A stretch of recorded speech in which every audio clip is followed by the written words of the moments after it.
हैं कि आप लोग एकदम अच्छे से होंगे और बहुत ही अच्छे तरीके से मन लगा करके एकदम शानदार तरीके से आप लोग पढ़ाई कर रहे होंगे। प्यारे बच्चे, हम लोग जैव प्रक्रम चैप्टर को धीरे धीरे पढ़ रहे थे और आज हम लोग जैव प्रक्रम के सबसे अंतिम चैप्टर में पहुंचे हुए हैं।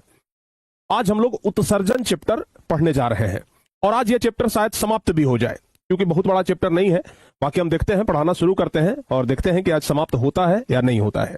कोशिश रहेगा कि आज इस चैप्टर को समाप्त कर दिया जाए। तो आप सभी बच्चों से आग्रह है कि आप जल्दी जल्दी से भाई रेडी हो जाइए। धीरे धीरे करके सारे बच्चे जुड़ते जा रहे हैं, सभी बच्चे जुड़ रहे हैं। फटाफट से आप लोग तैयार हो जाइए ताकि आज की इस बेहतरीन सी क्लास को शुरू किया जाए।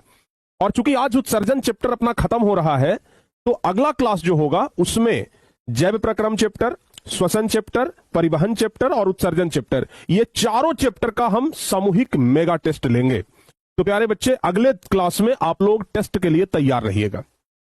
आज उत्सर्जन चैप्टर हो रहा है, अगली क्लास में मेगा टेस्ट होगा, चारों चैप्टर का होगा। तो कुल मिलाकर के आप लोगों को कल पूरी तैयारी के साथ आना है, पूरी ताकत लगानी है, पूरे ताकत के साथ आप लोगों को अगली क्लास में तैयार रहना है। तो चलिए भाई, आज की शानदार सी क्लास को हम शुरू करते हैं। बेहतरीन तरीके से आज की इस क्लास को हम स्टार्ट करते हैं। आज हम लोगों का जो चैप्टर है वो चैप्टर का नाम है उत्सर्जन। प्यारे बच्चों, आप सबसे पहले ये समझो कि हम लोग सबसे पहले पढ़े थे जैव प्रक्रम। जैव प्रक्रम चैप्टर हम लोग पढ़े थे और इस जैव प्रक्रम में हम लोग समझे थे कि हम लोग खाना पीना खाते हैं तो कैसे हमारे शरीर को पोषक तत्व मिलता है, हमारे शरीर का पोषण कैसे होता है, ये सब कुछ हम इस चैप्टर में पढ़ लिए थे। फिर जब हम लोग अगले चैप्टर में आए तो दूसरे चैप्टर में हम लोग श्वसन के बारे में पढ़ना शुरू किए कि भैया ये जो श्वसन है, यानी कि जब हम लोग खाना खाते हैं तो वो ग्लूकोज के रूप में जमा होता है, लेकिन बिना सांस लिए ऊर्जा नहीं मिल सकता है। एक तो सांस लिए बिना हम जीवित नहीं रह सकते हैं और बिना सांस लिए हमारे शरीर को ऊर्जा भी नहीं मिलेगा। ये हम लोग श्वसन चैप्टर में जाने। उसके बाद हमारे शरीर में जो खून है खून के बारे में पढ़े कि भैया खून का क्या क्या काम है, जिसको कि हम लोग परिवहन चैप्टर बोले। और आज हम लोग सबसे लास्ट में एक चीज पढ़ेंगे, यानी कि हम लोग खाना खा लिए, हमारे शरीर को पोषक तत्व मिल गया, श्वसन क्रिया कर लिए, यानी हमारे शरीर को ऊर्जा भी मिल गया, हमारा शरीर एकदम जीवित है। फिर परिवहन, जो पोषक तत्व बना था वो हमारे पूरे शरीर में चला भी गया। लेकिन खाना खाने के बाद जो बेकार पदार्थ हमारे शरीर में बच जाता है मल मूत्र के रूप में, ध्यान से सुनिएगा, जो बेकार पदार्थ बन जाता है मल मूत्र के रूप में, इसके अलावा जो पसीना होता है पसीना के रूप में, ये सब जो हमारे शरीर के बेकार पदार्थ हैं, इसको हम अपने शरीर से बाहर निकालते हैं। और कैसे बाहर निकालते हैं, किस अंग के द्वारा बाहर निकालते हैं, यही सब पूरा प्रक्रम हम लोगों को इस चैप्टर में पढ़ना है, जिसका नाम है उत्सर्जन। नाम क्या है बाबू? नाम है उत्सर्जन। ठीक है ना? तो आज हम लोग उत्सर्जन चैप्टर को ही पूरा कंप्लीट करेंगे, उत्सर्जन चैप्टर को ही हम लोग आज पूरा पढ़ेंगे। तो आप सभी बच्चे तैयार हो जाइए, अपने आप को एकदम रेडी कर लीजिए ताकि हम उत्सर्जन चैप्टर आज पूरा कंप्लीट कर सकें, वो भी बहुत बेहतरीन तरीके से, बहुत जबरदस्त तरीके से आज हम लोग कंप्लीट करेंगे। ठीक है ना? हर एक क्वेश्चन आंसर को देखते हुए हम लोग आगे बढ़ेंगे। सबसे पहले प्यारे बच्चे, आप जरा ध्यान से समझना, हमारे शरीर में जो 2 किडनी होता है उसका एकदम ये रियल फोटो है, देख लीजिए। मानव शरीर में जो 2 किडनी होता है ना, पीछे साइड में होता है, यहाँ पे एक लेफ्ट साइड में और एक राइट साइड में। ठीक है ना? तो 2 किडनी होता है और यही दोनों किडनी है। ठीक है ना? यही दोनों छोटा छोटा सा किडनी होता है, 150 ग्राम का होता है, बहुत ज्यादा वजन नहीं होता है। अब आप लोग समझ ही सकते हो कि मांस 150 ग्राम कितना कम होगा, एकदम इतना सा होता है। ठीक है ना? इतना सा एकदम होता है। सेम के बीज के आकार का ये किडनी होता है, एकदम उसी तरह का देखने में भी लगता है। तो ये हमारे पास 2 किडनी है, देखने में छोटा लगे, बाकी काम इसका काम बहुत बड़ा है। अगर ये दोनों किडनी फेल कर जाए तो आदमी मर जाएगा। अगर एक किडनी खराब होगा तो दूसरा किडनी पर काम चलेगा। ठीक है ना? अगर जैसे ये किडनी खराब हो गया तो ये वाला किडनी पे काम चलेगा, ये किडनी खराब हो गया तो ये किडनी पे काम चलेगा। लेकिन अगर गलती से दोनों किडनी खराब हो गया तो फिर आदमी का जाना जरूरी है। ठीक है ना? हाँ, तभी वो बच सकता है जब कोई दूसरा व्यक्ति उसको किडनी दे। यानी कि किडनी ऐसा चीज है जो कोई व्यक्ति किसी दूसरे व्यक्ति को दान कर सकता है। ठीक है ना? जैसे कुछ दिन पहले आप लोग सुने होंगे, कुछ वर्ष पहले, कि लालू यादव का दोनों किडनी खराब हो गया था। लालू यादव जो देश के इतने बड़े नेता हैं, उनका दोनों किडनी खराब हो गया था और तब उनकी बेटी अपना किडनी निकाल करके उनको दी। रोहिणी आचार्य नाम है उनकी बेटी का। ऐसे तो उनकी 8-9 बेटियां हैं, लेकिन रोहिणी आचार्य उनको अपना किडनी दी और तब जाकर के लालू प्रसाद जी का जान बचा है और वो अभी जीवित है। ठीक है ना? तो किडनी कोई भी व्यक्ति दूसरे व्यक्ति को दान खूब बढ़िया से कर सकता है, कोई दिक्कत नहीं है। एक किडनी पर भी आदमी जीवित रहेगा। जैसे आज हम अगर किडनी किसी को दान कर दे तो वो व्यक्ति तो जीवित रहेगा ही, क्योंकि हम अपना किडनी अगर उसको दे दिया तो वो व्यक्ति अब जीवित हो जाएगा। एक किडनी पर हम भी जीवित रह सकते हैं। ठीक है ना? कोई दिक्कत नहीं होगा। जब एक किडनी खराब होगा तब दूसरा किडनी का जरूरत पड़ता है। तो किडनी हमारे शरीर में उत्सर्जी अंग है। हमारे शरीर का जो भी बेकार पदार्थ होता है उसको छानने का काम कौन करता है? किडनी करता है। हम लोग जो पानी पीते हैं उस पानी को बढ़िया से फिल्टर करने के बाद जो हमारे शरीर के लिए इंपॉर्टेंट है उसको शरीर में जमा कर लिया जाता है, और नहीं तो बाकी जो बेकार पदार्थ है वो किडनी फिल्टर कर देता है और वह फिर मूत्र के रास्ते बाहर निकल जाता है। यानी कि मूत्र जो है ना वो किडनी में ही बनता है। मूत्र जो है वो कहां बनता है? किडनी में ही बनता है। तो किडनी हमारे शरीर का प्रमुख उत्सर्जी अंग है, ध्यान रखिएगा। किडनी, जिसको कि हम लोग बोलचाल की भाषा में वृक्क कहते हैं, इसको आप लोग ध्यान से सुनिएगा। ऐसे तो हम लोग कहते हैं किडनी, ऐसे तो कहते हैं किडनी, लेकिन इसी को हम लोग वृक्क भी कहते हैं, वृक्क। ठीक है ना, किडनी को ही हम लोग क्या कहते हैं? वृक्क कहते हैं। ये तो एकदम बहुत छोटा होता है, लेकिन अगर किडनी को, जैसे ये जो आप किडनी देख रहे हैं ना, अगर इसको बीचे बीचे से एकदम फाड़ के देखा जाए तो कुछ इस तरीके का किडनी के अंदर में कुछ इस तरीके का बनावट होता है, संरचना होता है। तो ये हमारा किडनी है जो कि सेम के बीज के आकार का होता है, 150 ग्राम का मात्र होता है, मात्र 150 ग्राम। सोच लीजिए, किडनी का वजन है सिर्फ और सिर्फ 150 ग्राम। समझ में आया बाबू? तो ध्यान रखिएगा, किडनी हमारे शरीर का प्रमुख उत्सर्जी अंग है। हमारे शरीर में पसीना निकलता है। आप लोग शर्ट पहनते होंगे तो देखते होंगे कि पसीना निकलता है। ये पसीना है क्या? पसीना प्यारे बच्चों एक उत्सर्जी पदार्थ है। पसीना हमारे शरीर के लिए बेकार पदार्थ है। हमारे शरीर का जो गंदगी है ना वह पसीना के जरिए बाहर निकलता है।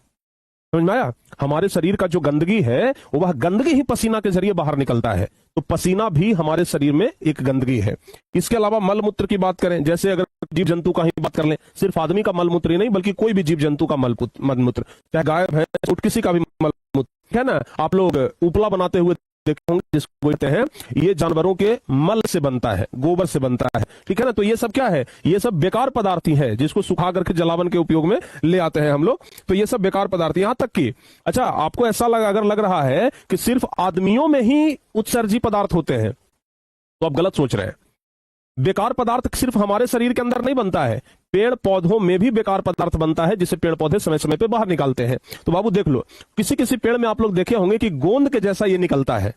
किसी किसी पेड़ पौधे में आप लोग देखे होंगे कि इस तरीके से ना गोंद के जैसा ढेर सारा ऐसा निकला हुआ रहता है, लसलस करता है एकदम। ठीक है ना, इसको पकड़िएगा तो एकदम गोंद के जैसा लसलस करता है। तो ये क्या है? पेड़ पौधों का उत्सर्जी पदार्थ है। जैसे हम लोगों में उत्सर्जी पदार्थ पसीना, मल मूत्र ये सब होता है ना, ये सब उत्सर्जी पदार्थ ही है पेड़ पौधों का। ठीक है, तो पेड़ पौधों में भी उत्सर्जी पदार्थ होते हैं। जैसे देखिए ये वाला पेड़ कह सकते हैं, ये पेड़ है, इसमें देखिए इस तरीके से ये उत्सर्जी पदार्थ निकले हैं। तो बउआ ध्यान रखना, आदमी से लेकर के जीव जंतु से लेकर के पेड़ पौधों में भी उत्सर्जी पदार्थ होता है। ठीक है ना, तो उत्सर्जन किसे कहते हैं? एकदम सिंपल परिभाषा हो गया कि हमारे शरीर में पाचन क्रिया के फलस्वरूप जो गंदे पदार्थ हमारे शरीर में बनते हैं उसको बाहर निकालने की क्रिया को ही उत्सर्जन कहा जाता है। ठीक है ना, हमारे जीवों में, या फिर ऐसे लिख सकते हैं, जीवों के शरीर में उपापचयी क्रिया के फलस्वरूप, उपापचयी मतलब होता है पाचन क्रिया के फलस्वरूप, तो जीवों के शरीर में उपापचयी क्रिया के फलस्वरूप उत्पन्न गंदे पदार्थ को शरीर से बाहर निकालने की प्रक्रिया उत्सर्जन कहलाता है। तो अगर प्यारे बच्चों उत्सर्जन का परिभाषा आपसे पूछ दे, अगर आपसे पूछे कि उत्सर्जन का परिभाषा बताइए, जैसे अगर आपसे पूछ दे उत्सर्जन, उत्सर्जन, उत्सर्जन किसे कहते हैं? उत्सर्जन किसे कहते हैं? उत्सर्जन किसे कहते हैं? यह क्वेश्चन बहुत इंपॉर्टेंट है। 2020 के परीक्षा में, मैं बिहार बोर्ड 2020 के एग्जाम में ये आया था, 2020 मैट्रिक एग्जाम में यह क्वेश्चन पूछा हुआ है कि उत्सर्जन कहते किसे हैं। तो खूब बढ़िया से लिखिएगा कि जीवों के शरीर में, आप ऐसे लिख सकते हैं कि जीवों के शरीर में, जीवों के शरीर में, जीवों के शरीर में उपापचयी, हम बार बार बोल रहे हैं, उपापचयी मतलब होता है पाचन क्रिया। तो जीवों के शरीर में पाचन क्रिया के फलस्वरूप, या फिर उपापचयी ही लिख देते हैं, उपापचयी, जीवों के शरीर में उपापचयी क्रिया के फलस्वरूप, उपापचयी क्रिया के फलस्वरूप, उपापचयी क्रिया के फलस्वरूप जो गंदे पदार्थ का निर्माण होता है, उपापचयी क्रिया के फलस्वरूप जो गंदे पदार्थ का निर्माण होता है, जो गंदे पदार्थ का निर्माण होता है, निर्माण होता है, उसे शरीर से बाहर निकालने की प्रक्रिया को, उसे शरीर से बाहर निकालने की प्रक्रिया को, शरीर से बाहर निकालने की प्रक्रिया को, शरीर से बाहर निकालने की प्रक्रिया को, शरीर से बाहर निकालने की प्रक्रिया को ही उत्सर्जन कहते हैं, उत्सर्जन कहते हैं। ठीक है बाबू, एकदम इस चीज को याद रखिएगा। सुबह सुबह सब लोग बाथरूम जाते होंगे, जाते हैं कि नहीं जाते हैं? दिन भर में कई बार आप लोग पेशाब करने के लिए जाते होंगे। क्या है, हमारे शरीर में जब गंदे पदार्थ बनते हैं तो उसे समय समय पर बाहर निकालना जरूरी होता है, ठीक है ना। हमारे शरीर में जो गंदे पदार्थ बनते हैं, जो अपशिष्ट पदार्थ बनते हैं, उसे शरीर से बाहर निकालना क्या होता है, बहुत जरूरी होता है, जिसको कि हम लोग समय समय पर जाकर के शरीर से बाहर निकाल देते हैं, ठीक है ना। उसी को उत्सर्जन कहा जाता है। अच्छा, उत्सर्जन क्रिया में जो पदार्थ हमारे शरीर से बाहर निकलता है, जब उत्सर्जन क्रिया होता है, यानी कि जो हमारे शरीर में जो अपशिष्ट पदार्थ बना, जैसे मल मूत्र पसीना, ये सब जो हमारे शरीर में जो गंदे पदार्थ बने, और ये जो पदार्थ, यानी कि उत्सर्जन क्रिया में जो पदार्थ हमारे शरीर से बाहर निकलता है, उस पदार्थ को उत्सर्जी पदार्थ कहा जाता है। समझ में आ गया बाबू? हाँ, जो हमारे शरीर के लिए अनावश्यक है, जो हमारे शरीर के लिए विषाक्त है, जो हमारे शरीर का गंदा पदार्थ है, वो उत्सर्जन क्रिया के फलस्वरूप बाहर निकलता है, उसे हम लोग उत्सर्जी पदार्थ कहते हैं। तो ये तो हो गया उत्सर्जन किसे कहते हैं। अब आप लोग याद रख सकते हैं उत्सर्जी पदार्थ किसे कहते हैं। ध्यान से सुनिएगा, अब आप लोग क्या याद रखेंगे, उत्सर्जी पदार्थ किसे कहते हैं। उत्सर्जी पदार्थ किसे कहते हैं, उत्सर्जी पदार्थ। तो बबुआ एकदम याद रखिएगा, यह भी क्वेश्चन बहुत इंपॉर्टेंट है। अभी जस्ट हम आपको बताए हैं कि हमारे शरीर से जो गंदा पदार्थ बाहर निकलता है, उस क्रिया को उत्सर्जन कहते हैं, और जो पदार्थ निकलता है उसी को हम लोग क्या कहते हैं, उत्सर्जी पदार्थ कहते हैं। तो हम लोग लिख सकते हैं ना, हम लोग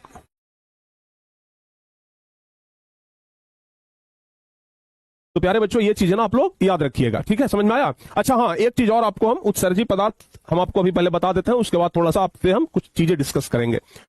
तो उत्सर्जी पदार्थ किसे कहते हैं, इसके लिए थोड़ा सा आप लोग ध्यान रखिएगा। हम लोग ऐसे लिखेंगे, उत्सर्जन क्रिया के फलस्वरूप, हम लोग लिखेंगे बाबू, उत्सर्जन क्रिया के फलस्वरूप, उत्सर्जन क्रिया के फलस्वरूप जो पदार्थ जीवों के शरीर से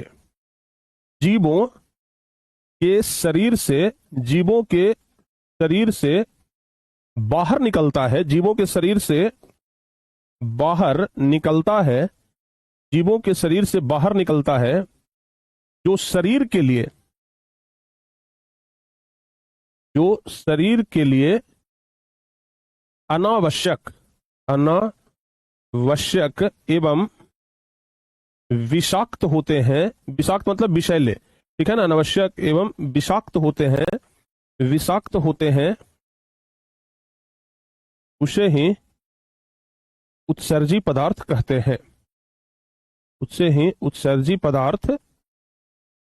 कहते हैं। यानी कि उत्सर्जन क्रिया में जो पदार्थ हमारे शरीर से बाहर निकलता है, जैसे प्यारे बच्चों, जैसे में हम क्या लिखेंगे, जैसे हम लिख देंगे मल मूत्र पसीना, मल मूत्र पसीना इत्यादि कर लीजिए भाई, बहुत सारा है, लेकिन मुख्य रूप से 2-3 एग्जांपल हम लोग खूब बढ़िया से दे सकते हैं, ठीक है ना। तो याद रखना, हमारे शरीर में जो अपशिष्ट पदार्थ है, जो बेकार पदार्थ बना पाचन क्रिया के फलस्वरूप, उसको शरीर से बाहर निकालने की प्रक्रिया को हम लोग उत्सर्जन कहते हैं। और जो पदार्थ उत्सर्जन क्रिया में बाहर निकलता है, उत्सर्जन क्रिया में हम लोग अपने शरीर से जिस पदार्थ को निकालते हैं, जैसे मल मूत्र त्यागते हैं, ठीक है ना, पसीना हमारे शरीर से निकलता है, तो पसीना क्या हुआ, उत्सर्जी पदार्थ, मल मूत्र क्या हुआ, उत्सर्जी पदार्थ। तो ये सब चीजें याद रखिएगा। समझ में आया कि नहीं आया बाबू, बताओ जल्दी से, ठीक है ना। तो ये सब चीजों को आप लोग ध्यान रखिएगा कि उत्सर्जन क्या है और उत्सर्जी पदार्थ क्या है। यहां तक सारे बच्चों का क्लियर हो गया? एक बार डबल सी जल्दी से लिखो बाबू। अगर यहां तक सभी बच्चों का कंफर्म हो गया, क्लियर हो गया, तो एक बार जल्दी से डबल सी सारे बच्चे लिख दीजिए। और आप लोगों को हम बता दें, एकदम ध्यान से सुन लीजिए, ठीक है ना बाबू, एकदम सभी बच्चे ना गौर से ध्यान से सुन लीजिए कि बाबू आप लोगों का गर्मी का छुट्टी हो गया है, और गर्मी का छुट्टी हो गया है इसलिए हम एक नया टाइम टेबल आप लोगों के लिए बनाए हैं, ताकि भर गर्मी के छुट्टी में आप लोगों का तैयारी एकदम बेजोड़ करवाएं, सिलेबस को आगे बढ़ाएं। इसलिए हम ज्यादा कुछ चेंज नहीं किए हैं, थोड़ा बहुत चेंज है। गर्मी के छुट्टी का टाइम टेबल एक अलग से हम आपको दे रहे हैं, जिसमें मैथ का क्लास चलता था शाम में, मैथ का क्लास शाम में चलता था 8:30 बजे से, जो कि अब सुबह में 7 बजे से चलेगा। 7 बजे से 8:30 बजे तक मैथ का क्लास चलेगा। दोपहर में हमारा हिंदी का क्लास 1 घंटे का चलता था, 1 बजे से 2 बजे, जो कि अब 2 घंटे का चलेगा, 12 बजे से 2 बजे। बस ज्यादा कुछ नहीं किए, बस टाइमिंग जो है वो ज्यादा कर दिया। यानी कि जो क्लास 1 घंटा चलता था, चूंकि अब गर्मी का छुट्टी है तो आराम से 2 घंटा पढ़िए। तो दोपहर में 12 बजे से 2 बजे हिंदी संस्कृत का क्लास चलेगा। बाकी इंग्लिश और उर्दू नॉन हिंदी का क्लास जैसे चलता था वैसे ही चलता रहेगा। ध्यान रखिएगा, 3 बजे से 4 बजे इंग्लिश और 5 बजे से 6 बजे उर्दू एंड हिंदी। उसके अलावा साइंस और सोशल साइंस, तो बाबू साइंस और सोशल साइंस शाम में 7 बजे से 9 बजे चलेगा, ये आप ध्यान रखिएगा। यानी कि शाम में भी जो क्लास 1 घंटा चलता था, चूंकि मैथ का क्लास अब सुबह में हो गया है, इसलिए शाम वाला क्लास भी अब 2 घंटे का होगा। तो हम दोपहर के समय में भी हिंदी वाले क्लास में हम टाइम टेबल का जिक्र कर दिए थे, इस क्लास में भी हम टाइम टेबल का जिक्र कर दे रहे हैं, क्योंकि कल से आप लोग सुबह 7 बजे टाइमिंग के साथ जुड़ जाएं, समय के अनुसार आप लोग ईमानदारी से अपने अपने क्लास में जुड़ जाएं, ठीक है ना। तो ये टाइम टेबल पर हम चर्चा ऑलरेडी कर चुके हैं हिंदी वाले क्लास में, हम सोचे फिर से एक बार चर्चा कर देते हैं। तो ये चर्चा हो गया है, आप लोग कृपया करके कल से अपने समय पर आप लोग जुड़ जाइएगा, ठीक है ना। कल से अपने अपने समय पर आप लोग सुबह में 7 बजे जुड़ जाना बाबू, ठीक है, समझ में आ गया। चलो भाई, तो यहां तक आप लोगों को क्या समझ में आया? सबसे पहले हम आपको समझाएं उत्सर्जन, कि हमारे शरीर में पाचन क्रिया होता है, उपापचयी क्रिया होता है, और उस क्रिया में हमारे शरीर में कुछ गंदे पदार्थ का निर्माण होता है, कुछ अपशिष्ट पदार्थ का निर्माण होता है, जो बेकार पदार्थ है, हमारे शरीर के लिए विषाक्त है, विषैला है। जैसे मल मूत्र की बात करते हैं, आप सोचो कि अगर मूत्र का त्याग आप ना करें, खाली पानी पी रहे हैं लेकिन मूत्र त्याग करें ही नहीं, तो मूत्र हमारे शरीर के लिए फायदेमंद थोड़े है, मूत्र हमारे शरीर के लिए विषाक्त है, विषैला है, ठीक है ना। उसी प्रकार से हम सुबह सुबह बाथरूम जाते हैं, बाथरूम अगर आप नहीं जाएंगे तो कई तरह का बीमारी हो सकता है, ठीक है ना। देखते होंगे कि जिन व्यक्ति को क्या बोलते हैं, कौन सा बीमारी होता है जी, ध्यान रखिएगा, याद नहीं आ रहा है उसका नाम, देखो ना, नाम पता है लेकिन अभी ध्यान में नहीं आ रहा है, कब्ज, ठीक है ना। जिस व्यक्ति को अगर ये हो जाए कब्ज, उस व्यक्ति को ना बाथरूम होता ही नहीं है जल्दी, तो देखते हैं ना, वैसे व्यक्ति दवा खाना पड़ता है, वैसे व्यक्ति को बीमारी होता है।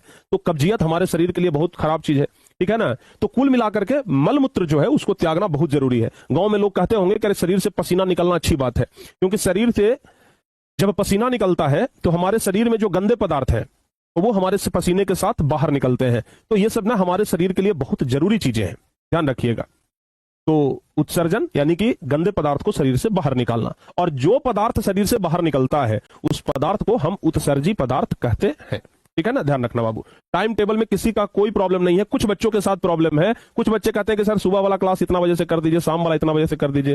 बाबू संभव नहीं है, आपका पूरा टाइम टेबल मैच कर रहा है, इतना क्लास चल रहा है, तो एक आध टाइम टेबल तो आप कहेंगे कि सर हमने कोचिंग के अनुसार आप टाइम टेबल कर दीजिए, तब तो थोड़ा सा परेशानी होगा, लेकिन फिर भी आप लोग एडजस्ट करिए, ठीक है ना, और अच्छे तरीके से बस पढ़ाई करिए। हम सुबह में भी यही बात बोले थे, फिर से रिपीट यही बात कर रहे हैं, समझ में आ गया। तो उत्सर्जी पदार्थ किसे कहते हैं और उत्सर्जन किसे कहते हैं, ये दो चीजें तो हम आप लोगों को समझा दिए।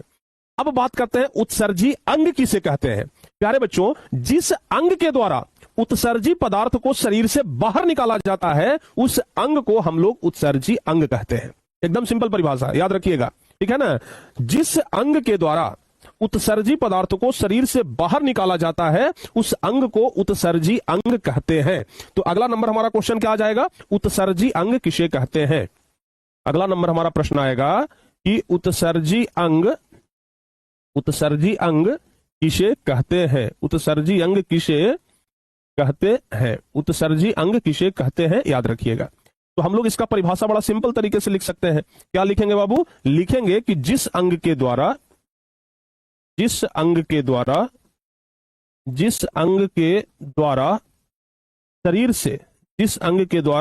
से उत्सर्जी पदार्थ को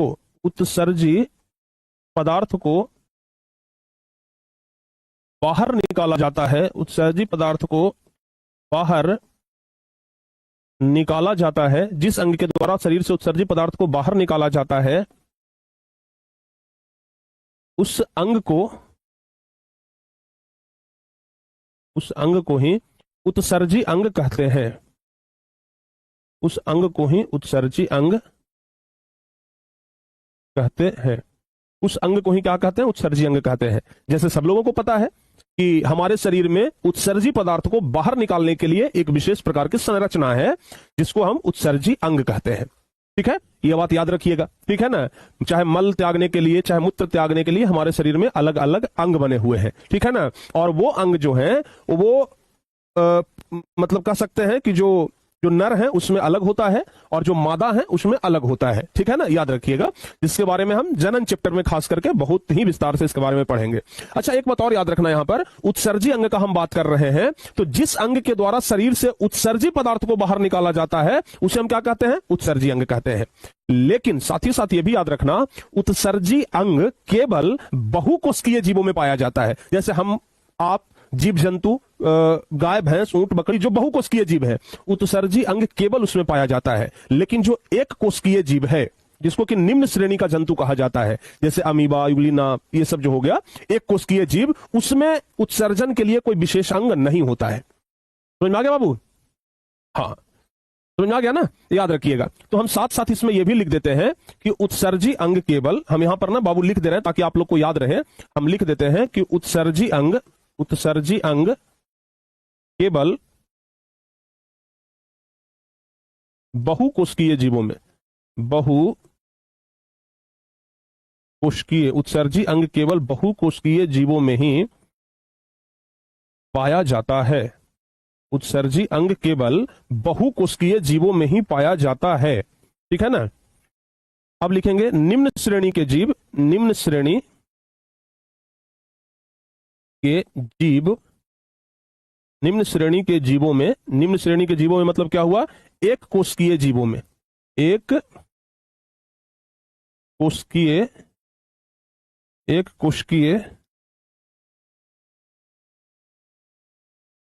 कोशिकीय जीवों में, एक कोशिकीय जीव मतलब आप लोग समझते हैं, चाहे अमीबा हो गया, यूग्लिना हो गया, पैरामेशियम हो गया, ये सब जो होते हैं। तो निम्न श्रेणी के जीवों में यानी एक कोशिकीय जीवों में उत्सर्जन क्रिया के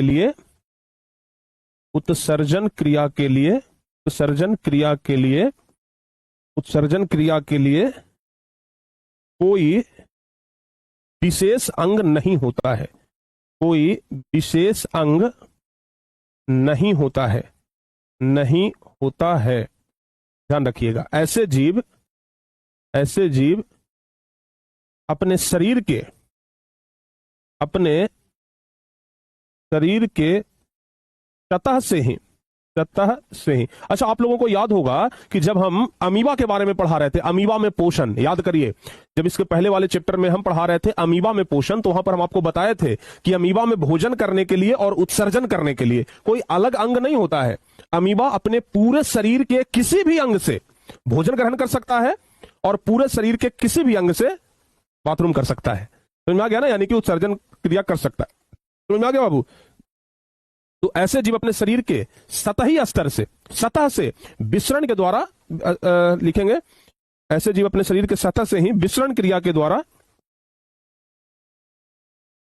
विसरण क्रिया के द्वारा उत्सर्जन करते हैं। विसरण क्रिया के द्वारा उत्सर्जन करते हैं। बस ये चीजें याद रखिएगा। समझ में आ गया बाबू? ये चीजें ना आप लोग याद रखिएगा कि उत्सर्जन करने के लिए हम लोगों के शरीर में या जितने भी बहुकोशिकीय जीव जंतु हैं उनके शरीर में एक अलग अंग पाया जाता है, लेकिन जो एक कोशिकीय जीव हैं उनमें अलग अंग नहीं होता है। आप लोगों को हम बताए थे अमीबा में कि अपना भोजन कैसे पकड़ता है? कुटपाद के द्वारा। जिधर उसको भोजन दिखता है उधर कुटपाद बना लेता है और भोजन को पकड़ के अपने शरीर के अंदर ग्रहण कर लेता है, और फिर जो बेकार पदार्थ है उसको शरीर के किसी भी अंग से बाहर निकाल देता है। तो शरीर के किसी भी अंग से, यानी कि शरीर के किसी भी सतह से भोजन को बाहर कर दे रहा है, भोजन को नहीं बल्कि जो बेकार पदार्थ है उसको बाहर कर दे रहा है, तो उसको हम लोग क्या कहते हैं? उसको हम लोग कहते हैं उत्सर्जन, विसरण क्रिया। ठीक है ना? तो एक कोशिकीय जीव विसरण क्रिया के द्वारा ही उत्सर्जन करते हैं, ध्यान रखिएगा। ठीक है बाबू, समझ में आ रहा है? जल्दी से बताओ। तो उत्सर्जन किसे कहते हैं? हम लोगों के शरीर में जो बेकार पदार्थ है उसको बाहर निकालने की क्रिया ही उत्सर्जन कहलाता है। जिस पदार्थ को बाहर निकालते हैं उसको उत्सर्जी पदार्थ कहते हैं, और उत्सर्जी पदार्थ को जिस अंग के द्वारा बाहर निकालते हैं उस अंग को हम लोग उत्सर्जी अंग कहते हैं। अगर यहां तक सब कुछ कॉन्सेप्ट क्लियर है तो एक बार डबल सी लिखिए ताकि हमें पता लगे कि हाँ भाई आपका कॉन्सेप्ट क्लियर है। जल्दी से बाबू हमें एक बार बस जल्दी से आप लोग ये बता दीजिए कि क्या यहां तक सब कुछ सही है। बताओ बाबू, यहां तक क्या आप लोग सब कुछ समझ गए हैं? हाँ जी, जल्दी जल्दी से बताइए। क्या यहां तक सारे बच्चों को सब कुछ क्लियरली समझ में आ गया? बताओ बाबू जल्दी जल्दी से, क्या यहां तक सब कुछ समझ में आई गयो?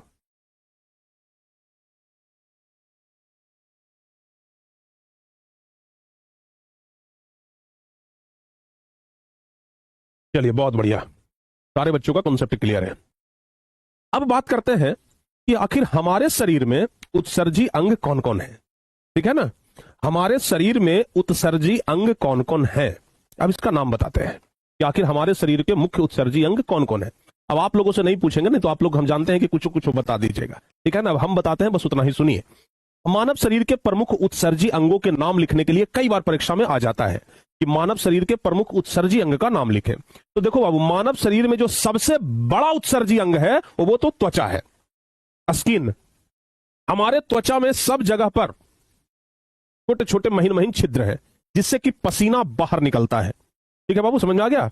पसीना क्या निकलता है? बाहर निकलता है। तो मानव का सबसे बड़ा जो उत्सर्जन अंग है वो त्वचा है, ठीक है ना। तो मानव के उत्सर्जन अंग के बारे में बात करें तो त्वचा होगा सबसे पहला।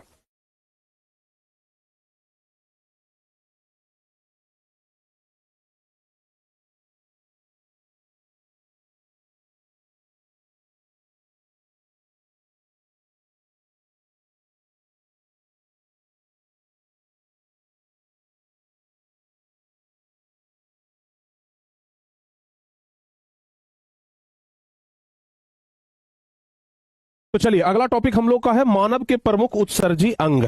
लिखते हैं मानव के प्रमुख उत्सर्जी अंग। परीक्षा में सवाल भी कई बार पूछा गया है, ठीक है ना। मैट्रिक परीक्षा में क्वेश्चन आया है, भी कई बार आया है कि मानव के प्रमुख उत्सर्जी अंग कौन कौन है।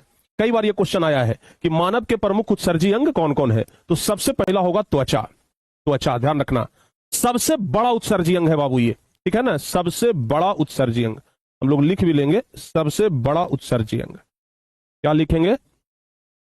सबसे बड़ा उत्सर्जी अंग। सबसे बड़ा उत्सर्जी अंग कौन है भाई? त्वचा है, क्योंकि पूरे शरीर से पसीना निकलता है ना, तो इससे बड़ा उत्सर्जी अंग तो कोई है ही नहीं, ठीक है। पसीना निकलना भी जरूरी है, क्योंकि पसीना नहीं निकलेगा हमारे शरीर का तापमान ही संतुलन नहीं रहेगा। तो हमारे शरीर का जो सबसे बड़ा उत्सर्जी अंग है वो त्वचा है। समझ आ गया बाबू? अच्छा, दूसरा उत्सर्जी अंग कौन है? तो दूसरा उत्सर्जी अंग का नाम हम लिखते हैं, दूसरा उत्सर्जी अंग है फेफड़ा। आप कहिएगा गुरु जी फेफड़ा कैसे उत्सर्जी अंग है? फेफड़ा कैसे उत्सर्जी अंग है भाई? तो याद करिए ना, हम आपको श्वसन चैप्टर में पढ़ाए थे कि हमारे शरीर में दो फेफड़ा होता है, एगो लेफ्ट साइड एगो राइट साइड। और यही दोनों फेफड़ा हमारे शरीर में जो कार्बन डाइऑक्साइड बनता है उसको बाहर निकालता है कि नहीं है बाबू? कार्बन डाइऑक्साइड हमारे शरीर के लिए विषैला ही तो है, विषाक्त ही तो है कार्बन डाइऑक्साइड।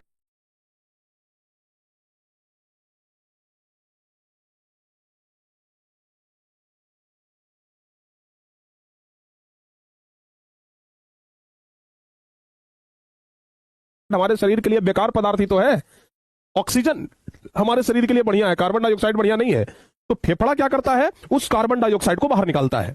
तो जो बेकार पदार्थ को बाहर निकाल रहा है उत्सर्जी अंग कहलाएगा। फेफड़ा हमारे शरीर में से कार्बन डाइऑक्साइड को निकाल रहा है, तो फेफड़ा भी क्या कहलाएगा? उत्सर्जी अंग कहलाएगा। तो CO2 गैस को शरीर से बाहर निकालता है सबसे बड़ा उत्सर्जी अंग। इधर लिख देंगे हम CO2 गैस को, CO2 गैस को बाहर निकालना, बाहर निकालना इसका मुख्य काम होता है, बाहर निकालता है। CO2 गैस को शरीर में से बाहर कौन निकालता है? फेफड़ा। इसके अलावा जो लहसुन हम लोग खाते हैं, मसाला हम लोग खाते हैं, उसके दुर्गंध को भी कार्बन डाइऑक्साइड के साथ ही बाहर निकालने का काम कौन करता है? फेफड़ा, ठीक है ना। तो ध्यान रखिएगा। तो एक चीज याद रखिएगा, पहला तो त्वचा हो गया जो हमारे शरीर का सबसे बड़ा उत्सर्जी अंग है। दूसरा क्या हो गया? दूसरा हो गया प्यारे बच्चों फेफड़ा, जो कार्बन डाइऑक्साइड को शरीर से बाहर निकालता है, ठीक है ना। समझ में आ गया? समझ में आ गया? हाँ, यहां तक सारे बच्चों का क्लियर है। अच्छा, उसके बाद होता है प्यारे बच्चों, ध्यान रखना, यकृत। यकृत भी होता है, ठीक है ना। लीवर जिसको हम लोग कहते हैं, या फिर इसके बाद जो सबसे प्रमुख अंग है ना उसको किडनी ही कह सकते हैं। इसके बाद जो सबसे प्रमुख अंग है इसको हम किडनी भी कह सकते हैं। किडनी, ध्यान रखिएगा, किडनी, जिसको कि हम लोग ब्रिक भी कहते हैं, अभी जस्ट बताए हैं ब्रिक। किडनी को ही हम लोग ब्रिक कहते हैं। उसके बाद बाबू लिखेंगे यकृत। यकृत जिसको हम लोग लीवर कहते हैं या फिर जिगर कहते हैं। कहते हैं ना तू हमारा जिगर का टुकड़ा है रे, हैं? तो जिगर का टुकड़ा, जिगर, जिगर मतलब तो भाई लीवर होता है। जिगर मतलब क्या होता है? लीवर। तो यकृत को ही हम लोग क्या कह सकते हैं? जिगर, या फिर इसी को कहते हैं लीवर। अंग्रेजी में ही बाबू होता है लीवर, LIVER। अंग्रेजी में ही क्या होता है? Liver, LIVER। ध्यान रखिएगा। तो यकृत हमारे शरीर की सबसे बड़ी ग्रंथि है। याद रखना, शरीर की सबसे बड़ी ग्रंथि, याद रखिएगा, शरीर की सबसे बड़ी ग्रंथि, शरीर की सबसे बड़ी ग्रंथि। शरीर की सबसे बड़ी ग्रंथि कौन है? लीवर, ठीक है ना। शरीर की सबसे बड़ी ग्रंथि कौन है? लीवर, याद रखिएगा। तो हमारे शरीर की सबसे बड़ी ग्रंथि कौन हो गया? लीवर। तो प्यारे बच्चों, ये सब हमारे शरीर के प्रमुख उत्सर्जी अंग हैं। परीक्षा में सवाल आएगा, कैसा सवाल आएगा देख लो बाबू। अब हम आपको सीधे सवाल पे लेकर के चलते हैं। परीक्षा में सवाल आएगा कि मानव शरीर की प्रमुख उत्सर्जी अंगों का नाम लिखें। इस तरीके से करके ना परीक्षा में सवाल आता है, मानव के प्रमुख उत्सर्जी अंग का नाम लिखना है। देख लीजिए, ये 2015 में, 2016 में, 2025 में कई बार मतलब ये सवाल पूछा जा चुका है कि मानव शरीर के प्रमुख उत्सर्जी अंगों के नाम लिखें। क्या लिखेंगे? लिखेंगे मानव शरीर का प्रमुख उत्सर्जी अंग निम्नलिखित है। सबसे पहला अंग लिखेंगे त्वचा। त्वचा में क्या लिखेंगे? मानव शरीर का सबसे बड़ा उत्सर्जन अंग त्वचा होता है, जिसमें श्वेत ग्रंथि पाया जाता है। श्वेत ग्रंथि, ठीक है ना। इसमें छोटे छोटे छिद्र पाए जाते हैं, जिससे पसीना बाहर निकलता है और यह शरीर के तापमान का क्या करता है? संतुलन करता है। तो हम लोग खूब बढ़िया से जो स्किन है, जो त्वचा है, उसके बारे में लिख लेंगे। उसके बाद दूसरा नंबर पर आता है फेफड़ा। फेफड़ा, जिसको कि हम लोग मानव शरीर का एक प्रमुख अंग मानते हैं। तो यह मानव का प्रमुख उत्सर्जी अंग है, जिसकी संरचना एक जोड़ी होती है। अभी आपको बताया ना, फेफड़ा जिसको लंग्स कहते हैं। हम लोग सांस लेते हैं तो यहां पर फेफड़ा फूलता है, सांस छोड़ते हैं तो फेफड़ा सिकुड़ता है। तो सांस लेने में मुख्य योगदान किसका होता है? फेफड़ा का। कार्बन डाइऑक्साइड हम लोग बाहर निकालते हैं और ऑक्सीजन लेते हैं। तो वो ध्यान रखना। तो फेफड़ा का काम क्या है कि शरीर के अंदर जो निर्मित कार्बन डाइऑक्साइड है, उस गैस को शरीर से बाहर निकालना। हमारे शरीर के अंदर जो कार्बन डाइऑक्साइड है ना, उसको शरीर से बाहर निकालने का काम किसका है? फेफड़ा का ही है, ध्यान रखिएगा। इसके अलावा लहसुन और मसाला के दुर्गंध को भी बाहर निकालने का काम कौन करता है? फेफड़ा करता है। तो फेफड़ा भी हमारे शरीर का एक प्रमुख उत्सर्जी अंग ही है। अच्छा, तीसरा नंबर पे हम आपको बताएं यकृत, जिसको लीवर कहते हैं। देख लीजिए, कुछ इसी प्रकार का फिगर होता है लीवर का। हमारे मानव शरीर का सबसे बड़ा ग्रंथि है। इसका वजन लगभग 1.5 से 2 किलो का होता है। मतलब 2 किलो मांस का एकदम समझिए कि लोथड़ा है ये, ठीक है ना। जब आप तेल मसाला ये सब ज्यादा खाते हैं ना, तो इसका वजन और बढ़ जाता है, जिसको कि डॉक्टर साहब कहते हैं कि फैटी लीवर हो गया है, यानी कि लीवर मोटा गया है, ठीक है ना। इसलिए तेल मसाला खाना छोड़ दीजिए। तो बउआ, तेल मसाला खाने से ना सबसे ज्यादा प्रभाव जो है वो लीवर पर पड़ता है, ठीक है। तो ये चीजें ना याद रखिएगा। लीवर बहुत नाजुक चीज है, इसको बचा के रखना है। हमारे शरीर की सबसे बड़ी ग्रंथि है ये। 1.5 से 2 किलो का वजन होता है, ठीक है ना, ध्यान रखिएगा। तो लीवर जो है, यह शरीर की सबसे बड़ी ग्रंथि होती है, जिसका वजन कितना होता है? 1.5 से 2 किलो।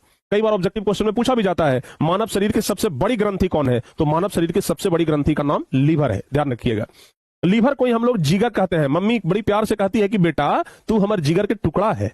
अगर वही चीज को कह दिया जाए कि बेटा तू हमारे लीवर के टुकड़ा है, तू हमारे यकृत के टुकड़ा है, तो कैसा लगेगा? अगर यकृत का टुकड़ा कहेंगे तो बड़ा खराब लगेगा, लेकिन उसी को जिगर का टुकड़ा कहेंगे तो अच्छा लगेगा। लेकिन है दोनों एक ही चीज है। बात वही हुआ। अगर किसी को जानवर कह दो तो बड़ा खराब लगता है, लेकिन अगर किसी को शेर कह दो तो लगता है कि गर्व का बात है। लेकिन उसको यह पता नहीं कि शेर भी क्या है, एक जानवर ही है। तो बस कहने का फर्क होता है, ठीक है ना। तो यकृत को ही हम लोग लीवर कहते हैं, यकृत को ही हम लोग जिगर कहते हैं। तो जिगर का टुकड़ा कहते हैं तो अच्छा है, लेकिन यकृत का टुकड़ा कहेंगे तो हो सकता है बुरा मान जाए। तो याद रखना इस बात को, है कि नहीं है बाबू? सही है ना? हाँ, ठीक है। आप लोग कृपया करके आज ध्यान दीजिए। आज हमको ना ज्यादा मत बुलवाइए, क्योंकि आज हम चाह रहे हैं कि इस चैप्टर को हम खत्म करें। आप लोग बहुत सारे चीज हमसे कमेंट में पूछते रहते हैं, सर मीडिया वाला जो बोला है उस पर बोलिए। कल हम यूट्यूब पे क्लास लेंगे ना, उस पर खुल करके बोलेंगे। जो भी मीडिया वाला टीचर के बारे में जो उल्टा पुल्टा बोला है ना, हम भी उस पर आपको अपना तर्क देंगे, चिंता न करिए। तो यूट्यूब पर बोलने से फायदा है, तो आज कृपया हमसे न बुलवाइए, हम अगली क्लास में बोलेंगे। आज हम चाह रहे हैं कि कम बातचीत करके इस चैप्टर को खत्म करें। अगर बातचीत में लग गए तो फिर ऐसे ही टाइम पार हो जाएगा, क्योंकि आज भर हमारे पास 1 घंटा का ही टाइम है, 1 से 1.25 घंटा का टाइम है आज भर हमारे पास। कल से फिर हमारे पास 2 घंटा का टाइम होगा। तो कृपया आज आप लोग मन से बस पढ़िए, इस चैप्टर को खत्म करने में हमारा सहयोग करिए। छोटा सा चैप्टर है, खत्म हो जाएगा, बस थोड़ा सा आप लोग सहयोग करिए ना, देखिए कैसे खत्म हो जाता है। नहीं खत्म होगा तब तो फिर बातें अलग है भाई, फिर तो अगली क्लास में देखेंगे ही देखेंगे हम लोग इसको। लेकिन कोशिश करते हैं ना कि खत्म हो जाए, ठीक है। चलो भाई, तो यहां तक सारे बच्चों को समझ में आया? यहां तक क्लियर हो गया सारे बच्चों को? ध्यान रखिएगा। तो लीवर को ही क्या कहते हैं? जिगर कहते हैं। यह प्रोटीन के पाचन से बने अमीनो अम्ल को अमोनिया में बदल देता है, तथा यकृत की कोशिकाएं इस अमोनिया को यूरिया में बदल देता है। जो यकृत की कोशिकाएं है ना, वो अमोनिया को यूरिया में बदल देता है। इस तरीके से करके कुछ यकृत का कार्य होता है। तो मुख्य रूप से यकृत से संबंधित यह क्वेश्चन याद रखिएगा कि मानव शरीर की सबसे बड़ी ग्रंथि तो लीवर, लीवर का वजन 1.5 से 2 किलो। ये चीजें कम से कम जरूर याद रखिएगा आप लोग। देख लीजिए, ये जैसे हमारे मानव शरीर है, ठीक है ना। तो मानव शरीर में ये वाला जो भाग आप लोग देख रहे हैं, ये वाला, इसी को प्यारे बच्चे हम लोग क्या कहते हैं? लीवर कहते हैं। यही है हमारे शरीर में लीवर, ठीक है ना, जो कि अमाशय के जस्ट ऊपर में होता है, ठीक है। तो ये चीजें ना याद रखिएगा। और अब जो हम आपको बताए थे, अच्छा देखिए, एक क्वेश्चन जो कि 2024 में यहां से पूछा था कि हमारे शरीर में गर्मी में पसीना क्यों आता है? गर्मी में पसीना काहे आता है? ठंडा में काहे नहीं पसीना आता है? बताओ बाबू, जानते हैं? गर्मी में पसीना इसलिए आता है क्योंकि हमारे शरीर का तापमान जो है वो एकदम संतुलित रहे। प्राकृतिक तरीका है ये, ठीक है ना। हमारे शरीर का तापमान एकदम संतुलित रहे, इसलिए क्या होता है? गर्मी में हमें पसीना आता है। क्योंकि जब पसीना आता है, तो आप ऐसे सोचिए बाहर में खूब गर्मी है, जैसे अभी कितना गर्मी होता है दोपहर के टाइम में, तो लगता है कि भाई अस्त व्यस्त हो जाता है मन, तो अभी कितना गर्मी है, तो बाहर में खूब गर्मी है। जब बाहर में खूब गर्मी है, जब वातावरण पूरा गर्म है, तो हमारा शरीर भी गर्म होगा। जब बाहर में खूब गर्मी है तो हमारा शरीर भी गर्म होगा, हमारे शरीर का तापमान बढ़ जाएगा, ठीक है बाबू। और जब शरीर का तापमान बढ़ता है तो हमारे शरीर की जो ग्रंथियां हैं वो पसीना निकालता है, क्योंकि शरीर का तापमान बढ़ेगा तो शरीर क्या होगा, सूख जाएगा ना, स्किन जो है वो सूख जाएगा। सोचो कि गर्मी के कारण हमारा स्किन, हमारा त्वचा क्या होगा, सूख जाएगा। लेकिन जब पसीना निकलता है तो हमारा त्वचा जो है वो नम रहता है, और जब पसीना निकलता है तो पसीना क्या होता है, वाष्प बनता है। देखते हैं ना, पसीना आने के बाद सूख जाता है तो पसीना वाष्प बनता है, और जब पसीना वाष्प बनता है तो शरीर का गर्मी दूर होता है और हमारे शरीर को ठंडक महसूस होता है, ठीक है ना। इसलिए गर्मी में पसीना आना बहुत जरूरी है, गर्मी में पसीना आना भी चाहिए, नहीं तो हमारी त्वचा सुखा देगा। समझ में आया बाबू? तो क्वेश्चन 2024 के मैट्रिक एग्जाम में आया था कि गर्मी में हमें पसीना क्यों आता है, तो लिखेंगे कि गर्मी में पसीना इसलिए आता है क्योंकि यह शरीर का तापमान नियंत्रित करने का प्राकृतिक तरीका है। हमारे शरीर का तापमान नियंत्रित करने का यह प्राकृतिक तरीका है, ध्यान रखिएगा। जब बाहर गर्मी होती है तो शरीर का तापमान बढ़ जाता है, जिससे पसीना की ग्रंथियां पसीना उत्पन्न करती है। यानी कि जब शरीर का तापमान बढ़ जाता है तो पसीना का ग्रंथियां पसीना उत्पन्न करती है, और यह पसीना त्वचा पर वाष्पित होता है, और इस प्रक्रिया में शरीर से गर्मी दूर हो जाती है, जिससे शरीर क्या हो जाता है, ठंडा हो जाता है। तो अगर क्वेश्चन आ जाए, चूंकि 2024 में आया है तो संभावना 2027 में भी पूछ दे, तो अगर यह क्वेश्चन आ जाए कि गर्मी में हमें पसीना क्यों आता है, तो खूब बढ़िया से आप ये प्रश्न का जवाब दे सकते हैं कि गर्मी में पसीना इसलिए आता है क्योंकि यह शरीर का तापमान नियंत्रित करने का प्राकृतिक तरीका है। जब बाहर गर्मी होती है तो शरीर का तापमान बढ़ जाता है, जिससे पसीना उत्पन्न होता है, और यह पसीना त्वचा पर वाष्पित होता है, मतलब त्वचा पर आने के बाद वाष्प बनता है, और इस प्रक्रिया में शरीर से गर्मी दूर होती है, जिससे शरीर को ठंडा महसूस होता है, और यह बहुत जरूरी है, और इसलिए गर्मी में हमें पसीना आता है। तो यह क्वेश्चन है, पसीना से संबंधित यह क्वेश्चन हमारे लिए बहुत इंपॉर्टेंट है, इसको याद रखिएगा। चलिए अब प्यारे बच्चे हम लोग समझते हैं हमारे शरीर में मूत्र संरचना, हमारे शरीर में मूत्र का निर्माण कैसे होता है, ठीक है ना। हमारे शरीर में मूत्र का निर्माण कैसे होता है और कैसे उसको बाहर निकाला जाता है, ये पूरी प्रक्रिया को हम लोग समझेंगे, ठीक है ना। मानव में मूत्र का निर्माण कैसे होता है, मूत्र को कैसे बाहर निकाला जाता है, मूत्र कहां पर जमा रहता है, हम लोगों को पेशाब लगता है तो आखिर कैसे, मतलब पेशाब क्यों लगता है, ये सब कुछ हम लोग अभी यहां पर समझने वाले हैं एकदम ठेठ भाषा में, ठीक है ना। तो आइए आप समझते हैं, जरा अच्छे तरीके से समझते हैं।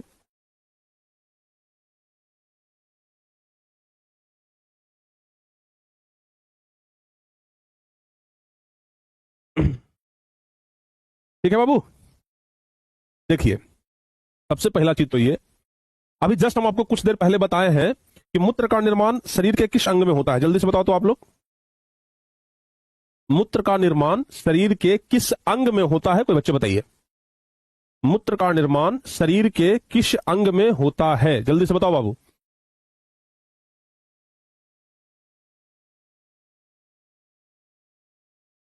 देखो हम आपको बताते हैं, मूत्र का निर्माण जो होता है वो किडनी में होता है, ठीक है ना, जिसको ब्रिक कहते हैं। बहुत बढ़िया, आप में से कई सारे बच्चे सही जवाब दिए हैं कि मूत्र का निर्माण जो होता है वो कहां होता है, किडनी में। याद रखिएगा, मूत्र का निर्माण कहां होता है, किडनी में होता है, जिसको ब्रिक कहते हैं। यानी कि ब्रिक हमारे शरीर में सबसे महत्वपूर्ण उत्सर्जन तंत्र है, ठीक है ना, ध्यान रखिएगा। उत्सर्जन अंग बहुत महत्वपूर्ण है, कौन, ब्रिक, जिसको ब्रिक हिंदी शब्द है, किडनी अंग्रेजी शब्द है। बहुत सारे बच्चे सोच रहे हैं ना कि सर ब्रिक जो है वो अंग्रेजी शब्द है, किडनी हिंदी में, किडनी नहीं, किडनी अंग्रेजी शब्द है, KIDNEY, ब्रिक तो हिंदी शब्द है भाई, ठीक है ना। ध्यान से सुनिएगा, ब्रिक जो हम लोग लिख रहे हैं ये हिंदी है, इसको कहते हैं किडनी। समझ आ गया ना, किडनी अंग्रेजी शब्द है, ब्रिक हिंदी शब्द है। हम लोग अंग्रेजी बोल लेते हैं लेकिन हिंदी कभी कभी मुश्किल हो जाता है, ठीक है ना। यही चीज है ना कि हम लोग मोबाइल बोल लेते हैं लेकिन दूरभाष नहीं बोलते हैं, ठीक है। टेलीफोन बोल लेते हैं इस तरीके से, टेलीविजन बोल लेते हैं लेकिन दूरदर्शन हम लोग इस तरीके से नहीं बोल पाते हैं। तो ये सब चीजें हैं, ध्यान रखिएगा, ठीक है ना। तो आइए प्यारे बच्चों, अब हम लोग समझते हैं कि मानव मूत्र संरचना का पूरा वर्णन। तो क्वेश्चन भी परीक्षा में आता है कि मानव में मूत्र संरचना का वर्णन करो। जैसे ये जो किडनी है, किडनी के बारे में, क्योंकि इसी किडनी में मूत्र का निर्माण होता है, ठीक है ना। क्वेश्चन कैसे करके पूछा जाता है, जरा इसको समझिए पहले। क्वेश्चन 2-3 तरीके से परीक्षा में आता है, और ये हमारे शरीर में किडनी का ये बनावट होता है। कई बार ये परीक्षा में ना बनाने के लिए भी दे देगा, हम आपको पहले बता दे रहे हैं, ठीक है बाबू। कई बार ये परीक्षा में ना बनाने के लिए भी आ जाता है, ध्यान से सुन लीजिएगा। ये फोटो कई बार आप लोगों को बनाने के लिए परीक्षा में आ जाता है, और इसको बनाना बहुत आसान है, ठीक है ना। इसको बनाना बहुत ही आसान है, आप खूब बढ़िया से इसको बना सकते हैं। कैसे बनाएंगे आप लोग को पहले बता देते हैं। सिंपल सा तरीका, सबसे पहले पेंसिल का यूज करना है। 4 गो लाइन खींच लेना है, 1 2 3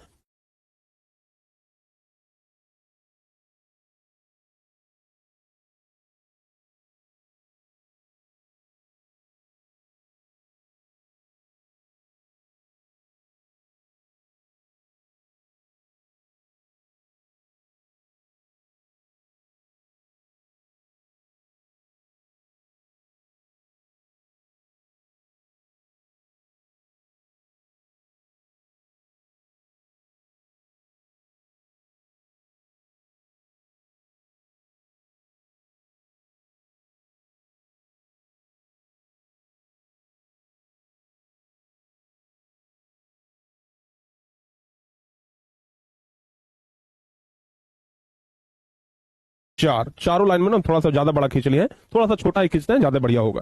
तो ये 4 गो लाइन खींच लिए। अब क्या करते हैं, ये इसको हम यहां पे मिटा देते हैं और इसके ऊपर में यहां पे मिटा देते हैं, बस हो गया। ठीक है ना। अब देखिए कितना बढ़िया से हम किडनी बना लेते हैं, आप लोगों को भी तुरंत समझ में आ जाएगा। सबसे पहले इतना प्रक्रिया कर लेना है, इतना प्रक्रिया करना है, इससे ज्यादा कुछ नहीं करना है। ठीक है बाबू, इतना अगर प्रक्रिया कर लिए, मतलब 2 गो लाइन थोड़ा सा छोटा रखिएगा, 2 गो लाइन थोड़ा सा बड़ा रखिएगा, ज्यादा बड़ा नहीं, थोड़ा सा बड़ा रखिएगा। ठीक है, थोड़ा सा बड़ा रखिएगा, उतना ही में काम हो जाएगा। अब क्या करना है, ऊपर वाले हाथ को भी छोड़ देते हैं। नीचे क्या करना है कि ऐसे ना सी टाइप का बनाना है, आप लोगों को देख लीजिए, ऐसे सी टाइप का बनाना है। ठीक है, लीजिए यहां पर बना दिए पूरा ऐसे, यहां पर हम बना दिए पूरा ऐसे। ठीक है, ये वाला हम बना दिए हैं, क्लियर यहां तक। अब क्या करना है, यहां से प्यारे बच्चों फिर से एक ऐसे खींचना है। ठीक है ना, 1 मिनट। ठीक है, और इसको यहां से ऐसे, और इसको यहां से ऐसे करना है। और ये वाला जो अंग है इसको यहां से ऐसे दिखा करके और यहां से इसको ऐसे निकालना है, और यहां से इसको ऐसे कर देना है। ठीक है ना। चलिए, नीचे वाला काम हमारा जो है वो कंप्लीट हो गया है। अब असली काम ऊपर में करना है। ऊपर में हम लोग कैसे करेंगे भैया, ऊपर में हम लोग क्या करेंगे जरा देखिए ध्यान से। यहां से इस तरीके से ये निकलेगा, ठीक है ना, यहां से इस तरीके से ये निकलता है, और यहां से सेम के बीज के आकार का ऐसे बन जाएगा। ठीक है, फिर यहां से भी क्या होगा, यहां से भी इस तरीके से ऐसे निकलेगा। ठीक है ना, यहां से इस तरीके से ऐसे निकलेगा, और यहां से इस तरीके से सेम के बीज के आकार का ऐसे बन जाएगा। हालांकि थोड़ा सा ऊपर नीचे बन गया है, ये दोनों एकदम बराबर में होता है तो ज्यादा बेहतर लगता है। हाँ, ठीक है ना। इसको ना थोड़ा सा आप लोग ऐसे करिए, हम थोड़ा सा इसको फिर से बना देते हैं। ऊपर नीचे थोड़ा हो गया है, एकदम बराबर में रहता है, और बराबर में ही रहेगा तो ज्यादा बेहतर भी होगा। हाँ बाबू, बराबर में ही रहेगा तो ज्यादा बेहतर होगा। जैसे ऊपर नीचे जो ये थोड़ा हो गया है ना, इसको हम थोड़ा सा सही कर लेते हैं, तब ज्यादा ऊपर नीचे हम काट दिए थे लाइन को। चलिए, अब यहां पर करेंगे ना तो ये ज्यादा बेस्ट होगा। ठीक है, अब देखिए, अब क्या हुआ, यहां से एक लाइन ऐसे निकलेगा, ये दोनों बाहर चला जाएगा, यहां से एक ऐसे, यहां से एक ऐसे, यहां से ये बाहर जाएगा, इधर से ये, इधर से ये, इधर से 4 लाइन ये बाहर चल जाएगा, ये इधर से ये बन जाएगा, इधर से ये बन जाएगा। इस तरीके से हमारा क्या हो गया, 2 गो संरचना हो गया है। ठीक है ना, इस तरीके से हमारा 2 गो संरचना हो गया, ध्यान रखिएगा इसको आप लोग। ठीक है, और यहां से दोनों में से एक पाइप निकलता है, यहां से भी एक पाइप निकलेगा, और यहां पर प्यारे बच्चों मूत्र वाला थैली होता है। यहां से ना मूत्र वाला ये थैली होता है, जहां पर आकर के मूत्र क्या होता है, जमा होता है। तो इस तरीके से करके आप फिगर को खूब बढ़िया से बना सकते हैं। लगभग लगभग तो बनिए गया है, इस तरीके से भी अगर आप बना देते हैं तो परीक्षा में बढ़िया नंबर मिल जाएगा। ठीक है ना, फिगर बनाना अत्यंत जरूरी होता है। ठीक है बाबू, तो देख सकते हैं मतलब ओरिजिनल एकदम बनावट ऐसा है, हम लगभग लगभग उस तरीके का चित्र बना चुके हैं। तो इस तरीके से करके आप लोग फिगर बना सकते हैं।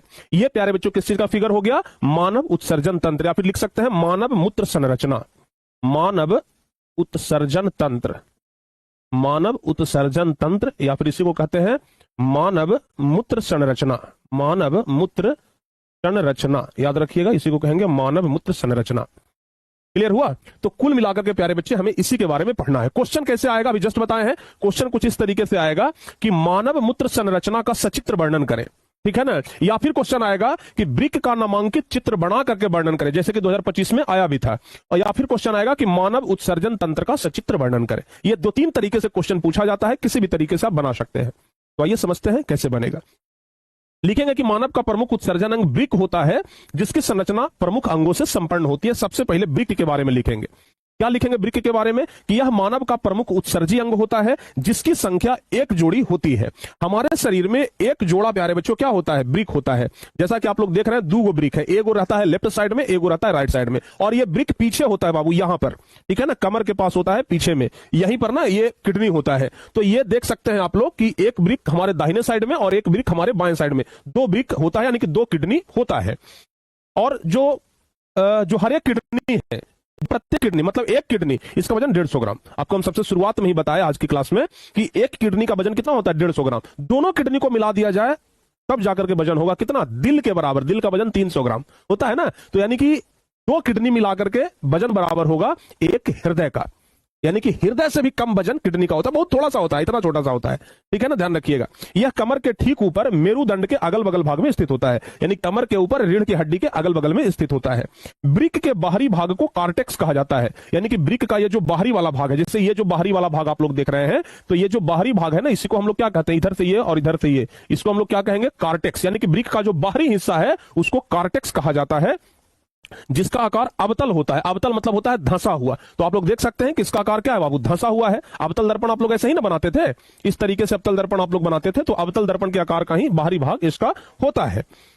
वृक्क का जो धंसा हुआ भाग है उसको कहा जाता है पेल्विस। क्या कहते हैं? पेल्विस। तो प्यारे बच्चों जरा ध्यान से समझना, ये जो वृक्क का धंसा हुआ वाला अंदर वाला भाग है उसको कहते हैं पेल्विस, ठीक है ना। तो इसको याद रखिएगा। तो वृक्क के बाहरी भाग को कार्टेक्स कहते हैं। हो सकता है परीक्षा में आ जाए कि वृक्क के बाहरी भाग को क्या कहते हैं, तो याद रखिएगा बाहरी भाग को कार्टेक्स कहा जाता है। और वृक्क का जो धंसा हुआ भाग है उसको क्या कहते हैं? तो वृक्क का जो धंसा हुआ भाग है उसको हम लोग पेल्विस कहते हैं। वृक्क का कार्य है नाइट्रोजनी जैसे गंदे पदार्थ को बाहर निकालना, यानी कि हमारे शरीर में जो नाइट्रोजनी पदार्थ है, यानी मूत्र में, मतलब कि मूत्र जैसे पदार्थ को क्या करना? बाहर निकालना। नाइट्रोजनी पदार्थ उसी को कहते हैं। तो वृक्क का कार्य होता है नाइट्रोजनी पदार्थ को, यानी कि शरीर का जो गंदा पदार्थ है उसको शरीर से बाहर निकालना। तो वृक्क के बारे में याद रखिएगा। अच्छा, अब एक चीज जरा समझो आप लोग, इस वृक्क में तो मूत्र का निर्माण हो गया। अब इस वृक्क से ये पाइप लगा हुआ है दुगो, जो कहां आता है बाबू? नीचे ये वाला थैली में आता है। तो अब हम इस पाइप के बारे में पढ़ेंगे। ये जो पाइप लगा हुआ है ना दुगो, इस पाइप के बारे में पढ़ेंगे। इस पाइप को हम लोग क्या कहते हैं पता है? इस पाइप को हम लोग क्या कहेंगे? कोई बच्चे बता सकते हैं? इस पाइप को हम लोग क्या कहते हैं? मूत्रवाहिनी। मूत्रवाहिनी, यानी कि ये जो पाइप आप लोग देख रहे हैं, ये जो पाइप आप लोग देख रहे हैं, इसको कहेंगे क्या कहेंगे? मूत्रवाहिनी। इसको कहेंगे हम लोग मूत्रवाहिनी। मूत्रवाहिनी कहते हैं इसको। समझ में आ गया ना? तो बउआ ये वाला क्या हो गया? मूत्रवाहिनी। 2 पाइप होता है और दोनों पाइप से, जैसे इसमें क्या है, किडनी में क्या है ना, कि एक के बार में तो पूरा मूत्र बनता नहीं है। पानी अगर हम लोग पीते हैं तो धीरे धीरे धीरे धीरे मूत्र बनते रहता है, और मूत्र जब इसमें बनता है तो इस पाइप से आकर के यहां पर इसमें आकर के मूत्र जमा होता है, ठीक है ना। तो ये जो 2 पाइप है इसका नाम क्या है? मूत्रवाहिनी। तो अब हम लोग मूत्रवाहिनी के बारे में पढ़ते हैं, जरा ध्यान रखिएगा। मूत्रवाहिनी वृक्क का जो कौन वाला भाग है? जो पेल्विस भाग है। अभी हम आपको बताए थे कि जो धंसा हुआ भाग होता है, जो धंसा हुआ भाग होता है उसको पेल्विस कहते हैं। तो वृक्क का जो ये वाला ये वाला धंसा हुआ भाग है ना, इसी को हम लोग क्या कहेंगे? पेल्विस। तो वृक्क का जो पेल्विस भाग है उससे निकलने वाली नली, उससे निकलने वाली नली यानी कि वाहिनी को मूत्रवाहिनी कहा जाता है, जो मूत्राशय में जाकर के खुलता है। यानी कि प्यारे बच्चों आप ऐसे समझो, ये जो नली है, ठीक है ना, अभी हमको जस्ट हम यहां पर समझा रहे थे, अभी हम जस्ट यहां पर समझा रहे थे कि वृक्क का जो धंसा हुआ भाग है, ये वाला जो भाग है धंसा हुआ भाग है, जैसा कि आप लोग देख सकते हैं, ये धंसा हुआ भाग है, और धंसा हुआ वाले भाग से ही 2 पाइप निकला है, और इस पाइप को, इस वाहिनी को, इस नली को ही हम लोग क्या कहते हैं? मूत्रवाहिनी कहते हैं। और ये मूत्रवाहिनी जो है वो आकर के यहां पर खुल रहा है, देख सकते हैं, यहां पर नाशपाती के आकार का एक थैला है, इसको हम लोग कहते हैं मूत्राशय। इसको हम लोग क्या कहते हैं बबुआ? इसको कहते हैं मूत्राशय। और मूत्र जो है ना वो यहीं पर आकर के जमा होता है, ठीक है। मूत्र जो है वो इसी थैली में आकर के जमा होता है, और जब ये भर जाता है पूरा तो हम कहते हैं भाई जरा 1 नंबर से कहते हैं ना।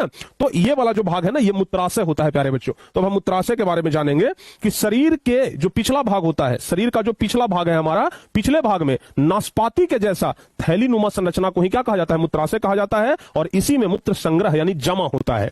तो ये जो निचला ये वाला जो भाग है बाबू, ये वाला जो पूरा भाग है, इसी को हम लोग क्या कहते हैं? मूत्राशय कहते हैं। और मूत्राशय से ही फिर मूत्र मार्ग जुड़ा हुआ रहता है, ठीक है ना। मूत्राशय से ही मूत्र मार्ग होता है। मूत्र मार्ग पुरुषों में अलग और महिलाओं में अलग होता है। वो जनन क्रिया के अनुसार बनाया गया है, मतलब ईश्वर के द्वारा, प्रकृति के द्वारा वो जनन क्रिया के अनुसार बनाया गया है, और जनन क्रिया भी उसी मार्ग से होता है, और जो मूत्र मार्ग है वो भी वही है। तो ये भी ध्यान रखिएगा, मूत्र मार्ग के बारे में याद रखिएगा कि मूत्राशय, मूत्राशय जो है इसमें मूत्र जमा हुआ और फिर इसी से मूत्र मार्ग अटैच होता है। मूत्र जिस मार्ग से बाहर निकलता है उसे मूत्र मार्ग कहा जाता है। ठीक है ना, याद रखिएगा। तो कुल मिलाकर के आपको बस अब इतना समझना है कि हमारा जो ब्रिक है, जो किडनी है, इसमें मूत्र बना, ठीक है ना, किडनी में क्या बना, मूत्र बना, यानी कि जो भी हमारे शरीर का गंदगी था उसको छान करके मूत्र बनाया कौन, किडनी, और किडनी में मूत्र धीरे धीरे बनते जाता है और इस पाइप से होकर के धीरे धीरे धीरे धीरे मूत्र इसमें जमा होता है। ठीक है बाबू, तो ये किडनी हो गया, ये जो दो पाइप देख रहे हैं इसको मूत्रवाहिनी कहेंगे, और धीरे धीरे इस थैली में आकर के मूत्र जमा होता है, तो इस थैली को हम लोग मूत्राशय कहते हैं, और इस थैली से मूत्र मार्ग जो है वो जुड़ा रहता है, और मूत्र मार्ग के द्वारा ही हम लोग मूत्र को अपने शरीर से बाहर निकाल देते हैं। तो मूत्र का जो पूरा प्रक्रिया है वो यही है, समझ में आ गया। हमारे शरीर में मूत्र का जो पूरा प्रक्रिया है वो यही है। यहां तक बताओ बाबू, किसी भी प्रकार का कोई दिक्कत है या फिर कॉन्सेप्ट क्लियर हो गया? अगर कॉन्सेप्ट क्लियर है तो एक बार बता दीजिए कि गुरुजी हम सब कुछ समझ गए। अगर कॉन्सेप्ट क्लियर है तो एक बार बताओ भाई कि हम सर जी पूरा समझ गए और आप लोगों को पूरा समझ में आ गया। अगर सब कुछ क्लियर है तो जल्दी से बताइए कि गुरुजी समझ गए, पूरा समझ में आ गया। समझ में आ गया बाबू? कॉन्सेप्ट क्लियर है तो डबल सी लिखिए जल्दी से।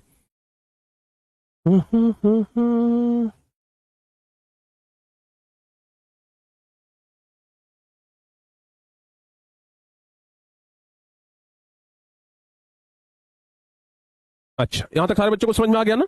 चलिए बहुत बढ़िया। अब प्यारे बच्चों थोड़ा सा हम लोग बात करते हैं मूत्र की बनावट। अब थोड़ा सा बात करेंगे मूत्र की बनावट का।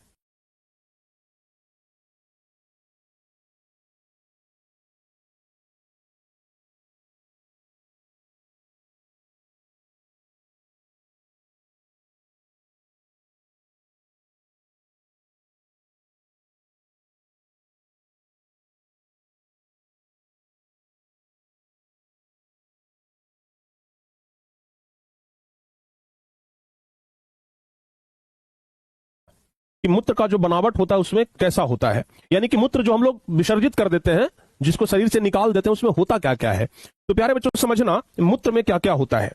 सबसे पहला तो ये समझना मूत्र में क्या क्या होता है। सबसे ज्यादा तो जल होता है, पानी। मूत्र जो हम लोग करते हैं उसमें सबसे ज्यादा क्या होता है, पानी होता है।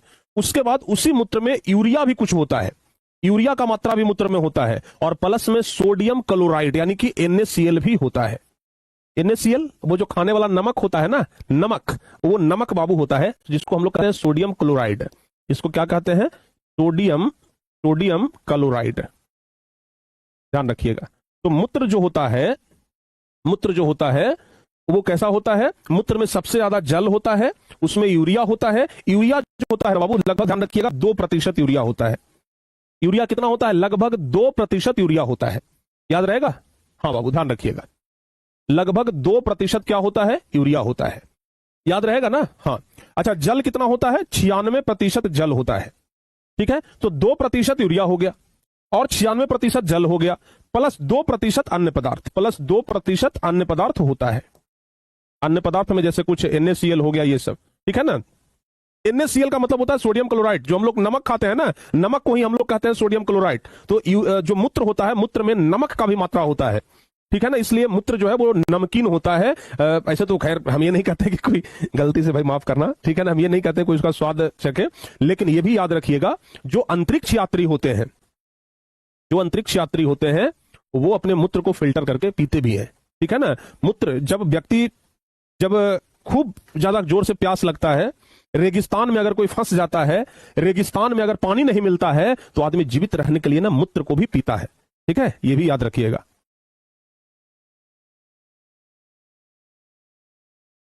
तो मूत्र जो होता है ना उसमें यूरिया का मात्रा होता है। देखिएगा मूत्र में क्या होता है, यूरिया का मात्रा। यूरिया कैसे साबित करेंगे कि इसमें यूरिया का मात्रा होता है।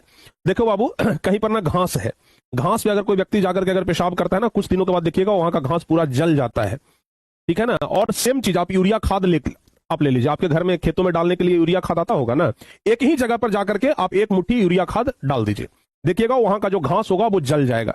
यानी कि अगर हम ढेर सारा यूरिया खाद एक ही जगह पे डाल दिए तो भी घास जला गया, या फिर अगर हम किसी जगह पे अगर मूत्र विसर्जन कर दिए, पेशाब कर दिए, तो भी घास जला गया। यानी कि मूत्र जो है उसमें यूरिया का मात्रा होता है, ध्यान रखिएगा। तो मूत्र में 96% जल होता है, 2% यूरिया होता है, और 2% ही क्या होता है, अन्य पदार्थ होता है। ठीक है बाबू, हाँ ठीक है ना।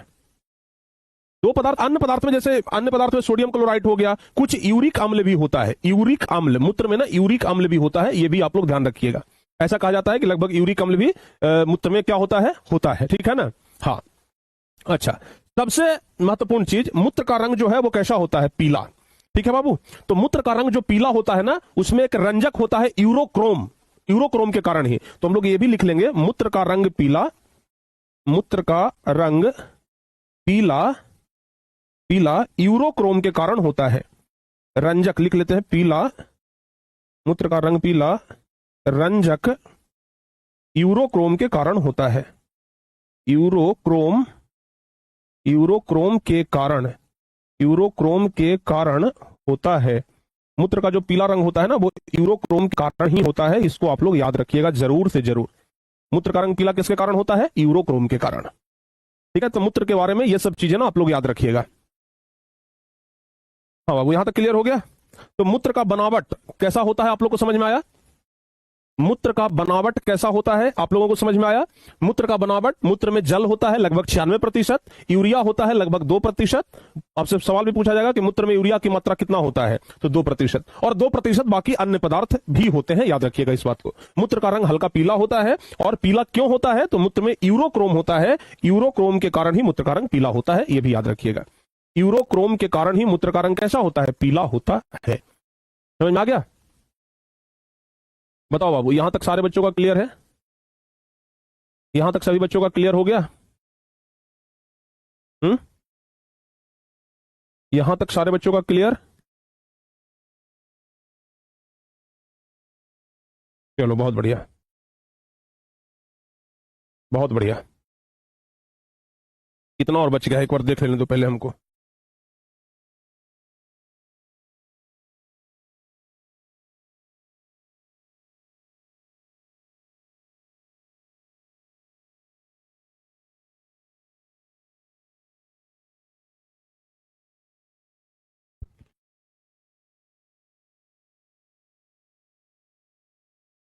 चलिए,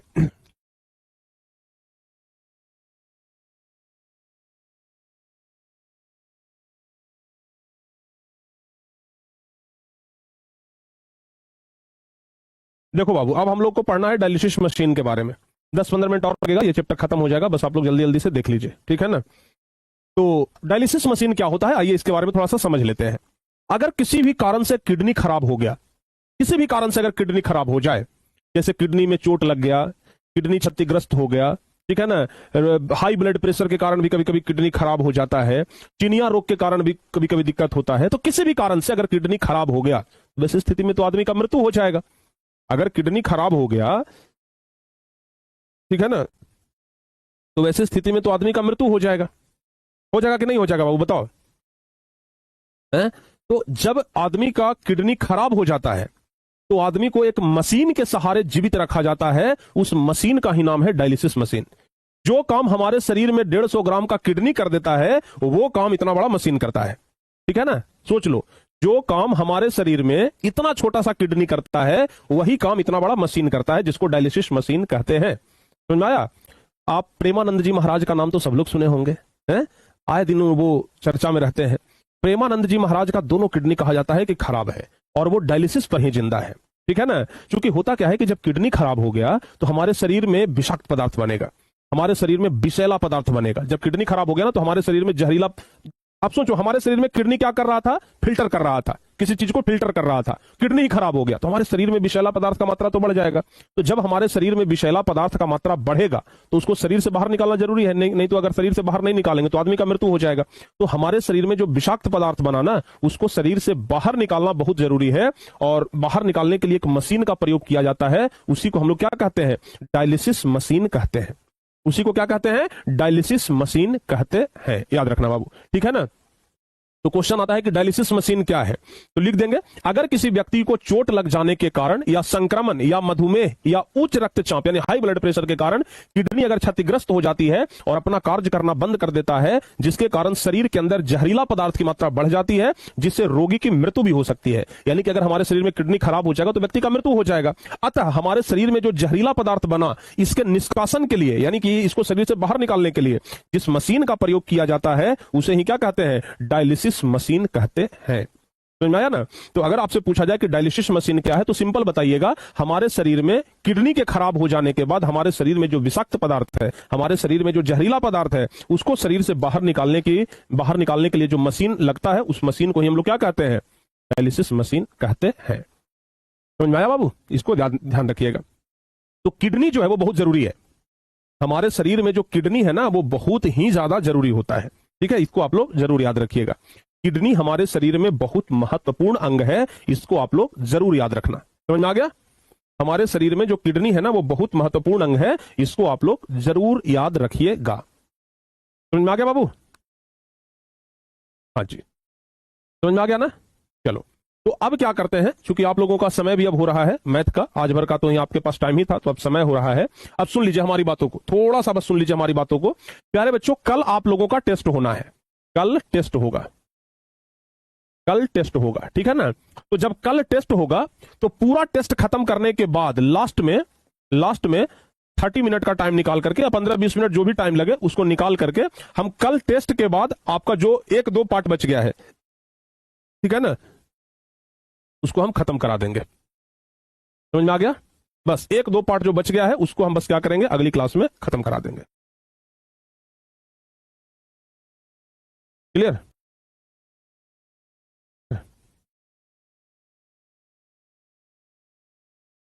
हाँ जी, आज भर आप लोग मैथ वाला क्लास कर लीजिए। कल से आप लोगों का, कल आपका जो थोड़ा सा पार्ट जो बच गया है ना नेफ्रॉन वाला, उस नेफ्रॉन वाले पार्ट को हम कल खत्म कर देंगे। ठीक है? क्लियर?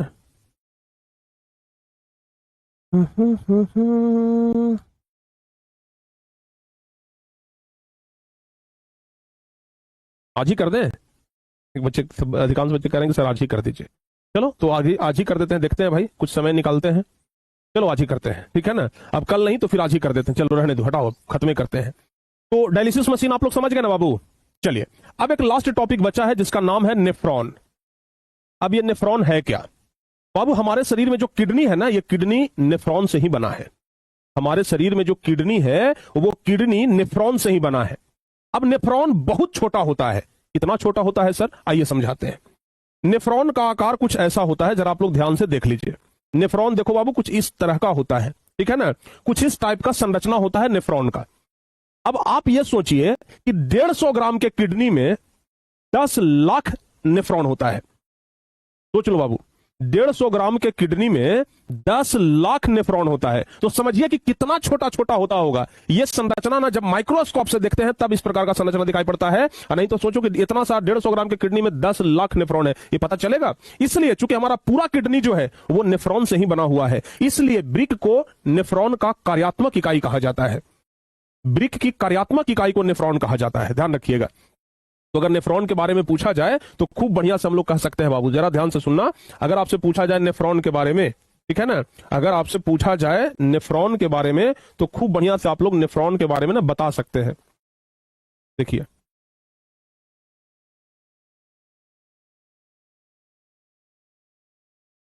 अगर नेफ्रॉन के बारे में बातचीत किया जाए ना, तो आप खूब बढ़िया से बता सकते हैं। क्या बताएंगे? ब्रिक की कार्यात्मक इकाई को नेफ्रॉन कहा जाता है, यानी कि ब्रिक जो है हमारा पूरा का पूरा नेफ्रॉन से ही बना हुआ है, ठीक है ना? नेफ्रॉन का चित्र कुछ ऐसा होता है जो कि आप बड़े आराम से बना सकते हैं। पहले ये वाला डंडा बना दीजिए जिसमें डाली के जैसा संरचना, और यहां से एकदम ऐसे घुमा करके ऊपर में प्याला के जैसा ऐसा संरचना बनेगा, ठीक है ना? ये ध्यान रखिएगा। तो ब्रिक की कार्यात्मक इकाई को क्या कहते हैं? नेफ्रॉन। नेफ्रॉन को ही हम लोग ब्रिकाणु भी कहते हैं। नेफ्रॉन को ही हम लोग क्या कहते हैं? ब्रिकाणु। ध्यान रखिएगा, नेफ्रॉन को ही क्या कहते हैं? ब्रिकाणु। और अभी आपको बताए कि ब्रिक में नेफ्रॉन की संख्या 10 लाख से अधिक होता है, यानी कि एक किडनी में 10 लाख से अधिक नेफ्रॉन होता है। नेफ्रॉन की संरचना कैसा होता है? प्याले के आकार का। ऊपर में आप लोग देख रहे हैं प्याला जैसा संरचना बना हुआ है, देख सकते हैं ना? ऊपर में ऐसा प्याला जैसा संरचना है। ये प्याला जैसा संरचना किसका होता है? नेफ्रॉन का ही होता है, जिसे बोमेन संपुट कहा जाता है। यानी कि ऊपर में जो ये वाला संरचना आप लोग देख रहे हैं, ये वाला, इसको क्या कहते हैं? बोमेन संपुट भी कहा जाता है। ऊपर में जो प्याला जैसा संरचना आप लोग देख रहे हैं ना, ये वाला, इसको हम लोग क्या कहते हैं? बोमेन संपुट भी कहते हैं। बोमेन संपुट में रुधिर कोशिकाओं का जाल जैसा गुच्छा सा समूह पाया जाता है, जिसे ग्लोमेरुलस कहते हैं, और ग्लोमेरुलस और बोमेन संपुट के मिश्रित रूप को मेलपिगियन संपुट कहा जाता है। यानी कि प्यारे बच्चों, ये जो ऊपर में आप लोग देख सकते हैं, ये वाला, ये इसमें ना रुधिर का जाल होता है, ठीक है ना, इसमें रुधिर का बहुत बड़ा जाल होता है और उस गुच्छा को, उस जाल को ही ग्लोमेरुलस कहते हैं। और ग्लोमेरुलस और बोमेन संपुट, यानी कि ग्लोमेरुलस जो इसके अंदर है और ये बोमेन संपुट, दोनों को अगर हम मिला देंगे तो उस मिश्रित रूप को क्या कहते हैं, मेलपिगियन संपुट कहा जाता है। और सभी नेफ्रॉन के मैगपिलियन संपुट ब्रिक के कॉर्टेक्स भाग में शामिल होता है। तो ब्रिक के बारे में पूछा जाता है मुख्य रूप से। यह क्वेश्चन तो खैर बहुत ज्यादा नहीं आता है, मुख्य रूप से आपसे यह पूछा जाता है कि नेफ्रॉन का क्या कार्य होता है, नेफ्रॉन का कार्य बताइए। तो बाबू नेफ्रॉन का कार्य 2012, 2013, 2015, 2016, 2019 कई बार ये परीक्षा में आ चुका है कि नेफ्रॉन का मुख्य कार्य क्या होता है। तो अगर नेफ्रॉन का कार्य पूछा जाए तो आप खूब बढ़िया से बता सकते हैं कि नेफ्रॉन गुर्दे की वह कार्यात्मक इकाई है, गुर्दा मतलब जो किडनी है, ठीक है ना। तो नेफ्रॉन वह कार्यात्मक इकाई है जो रक्त को फिल्टर करके मूत्र बनाती है, यानी कि नेफ्रॉन का ही काम है रक्त को फिल्टर करके मूत्र बनाना, खून को फिल्टर करके, खून को साफ करके रक्त बना, ये क्या बनाना, मूत्र बनाना, जिससे शरीर से अवशिष्ट पदार्थ और अतिरिक्त तरल पदार्थ बाहर निकलते हैं। यानी कि मूत्र के द्वारा शरीर में जो गंदगी है वो बाहर निकलता है और रक्त में जरूरी पदार्थों को बनाए रखा जाता है। यानी कि जो जरूरी पदार्थ है वो रक्त में ही रह जाता है और जो जरूरी पदार्थ नहीं है उसे शरीर से बाहर निकाल दिया जाता है। यह मुख्य रूप से 3 प्रक्रियाओं द्वारा होता है। निस्पंदन, यानी कि रक्त से छोटे कणों को छानना, रक्त में जो छोटे छोटे कण है उसको छान लेता है। उसके बाद दूसरा कार्य है पुनः अवशोषण, यानी कि जरूरी पदार्थों को रक्त में वापस लौटाना। और तीसरा है स्राव, यानी कि अपशिष्ट पदार्थों को मूत्र में छोड़ना, द्वारा रक्त को शुद्ध करती है। यानी कि जो नेफ्रॉन है ये मुख्य रूप से खून को ही छानने का काम करती है, खून को छान करके मूत्र बनाना। पहले रक्त में जो छोटे छोटे अशुद्ध कण है उसको छान लेती है, उसके बाद इसका पुनः अवशोषण होता है और फिर उसके बाद क्या होता है, इसको मूत्र बना करके शरीर से बाहर निकाल दिया जाता है। तो हमारा जो पूरा ब्रिक है, पूरा जो किडनी है वो नेफ्रॉन का ही बना रहता है, ध्यान रखिएगा। समझ में आया बाबू? हाँ, तो अगर पूछा जाए कि नेफ्रॉन किसे कहते हैं तो सीधे बता दीजिएगा कि ब्रिक के कार्यात्मक इकाई को नेफ्रॉन कहते हैं, यानी कि ब्रिक में जो पूरा कार्य करता है वो नेफ्रॉन ही करता है। एक ब्रिक में लगभग 10 लाख से अधिक नेफ्रॉन होते हैं।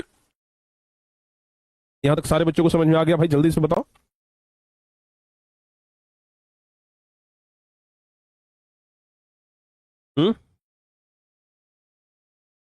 यहां तक सारे बच्चों का क्लियर हो गया? चलिए बहुत बढ़िया।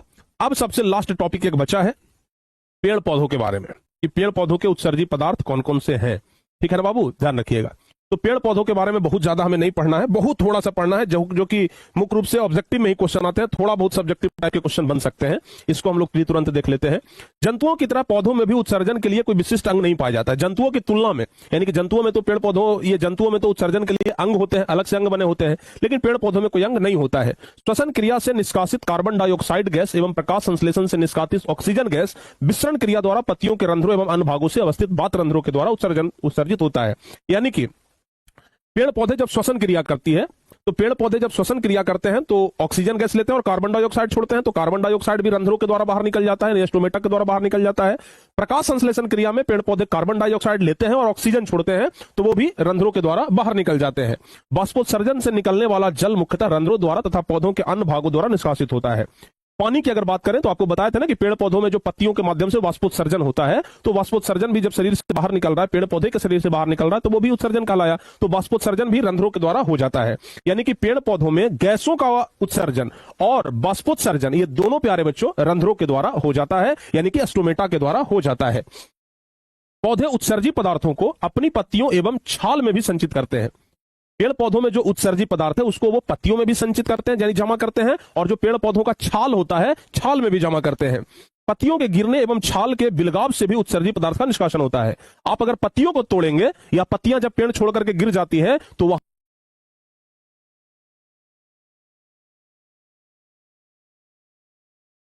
तो वहां से भी उत्सर्जी पदार्थ निकलते हैं। उत्सर्जी पदार्थ कोशिकीय रिक्तिकाओं में जमा रहते हैं, जैसे टैनिन। अब सुनिएगा, पेड़ पौधे का जो उत्सर्जी पदार्थ है वो टैनिन हो गया, रेजिन हो गया, गोंद हो गया, ये सब पेड़ पौधे का उत्सर्जी पदार्थ है। जैसे हम लोगों में उत्सर्जी पदार्थ मल मूत्र है ना, वैसे ही पेड़ पौधों का जो उत्सर्जी पदार्थ होता है वो टैनिन, रेजिन, गोंद, ये सब होता है। गोंद के बारे में तो लगभग सब लोग जानते हैं, क्योंकि गोंद तो निकलते हुए सब लोग पेड़ पौधों में से देखे हैं। टैनिन और रेजिन के बारे में नहीं जानते होंगे, जिसको आप लोग ध्यान रखिएगा। अब सुनो, जो टैनिन होता है वह वृक्षों के छाल में जमा रहता है। जो टैनिन है वो वृक्षों के छाल में जमा रहता है। रेजिन और गोंद जो है वो कहां जमा रहता है? पुराने जाइलम में। जो पुराना जाइलम है, जाइलम याद होगा, जाइलम का कार्य जल का वहन करना होता है, लेकिन जो पुराने जाइलम है उसमें क्या होता है? रेजिन और गोंद जमा रहता है। तो आपसे पूछा जाएगा कि जो टैनिन है ये कहां जमा होता है?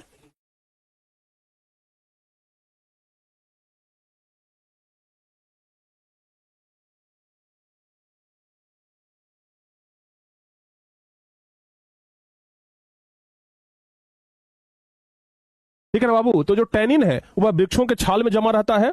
रेजिन और गोंद जो है वो कहां जमा रहता है? पुराने जाइलम में। ये भी आप लोग ध्यान रखिएगा।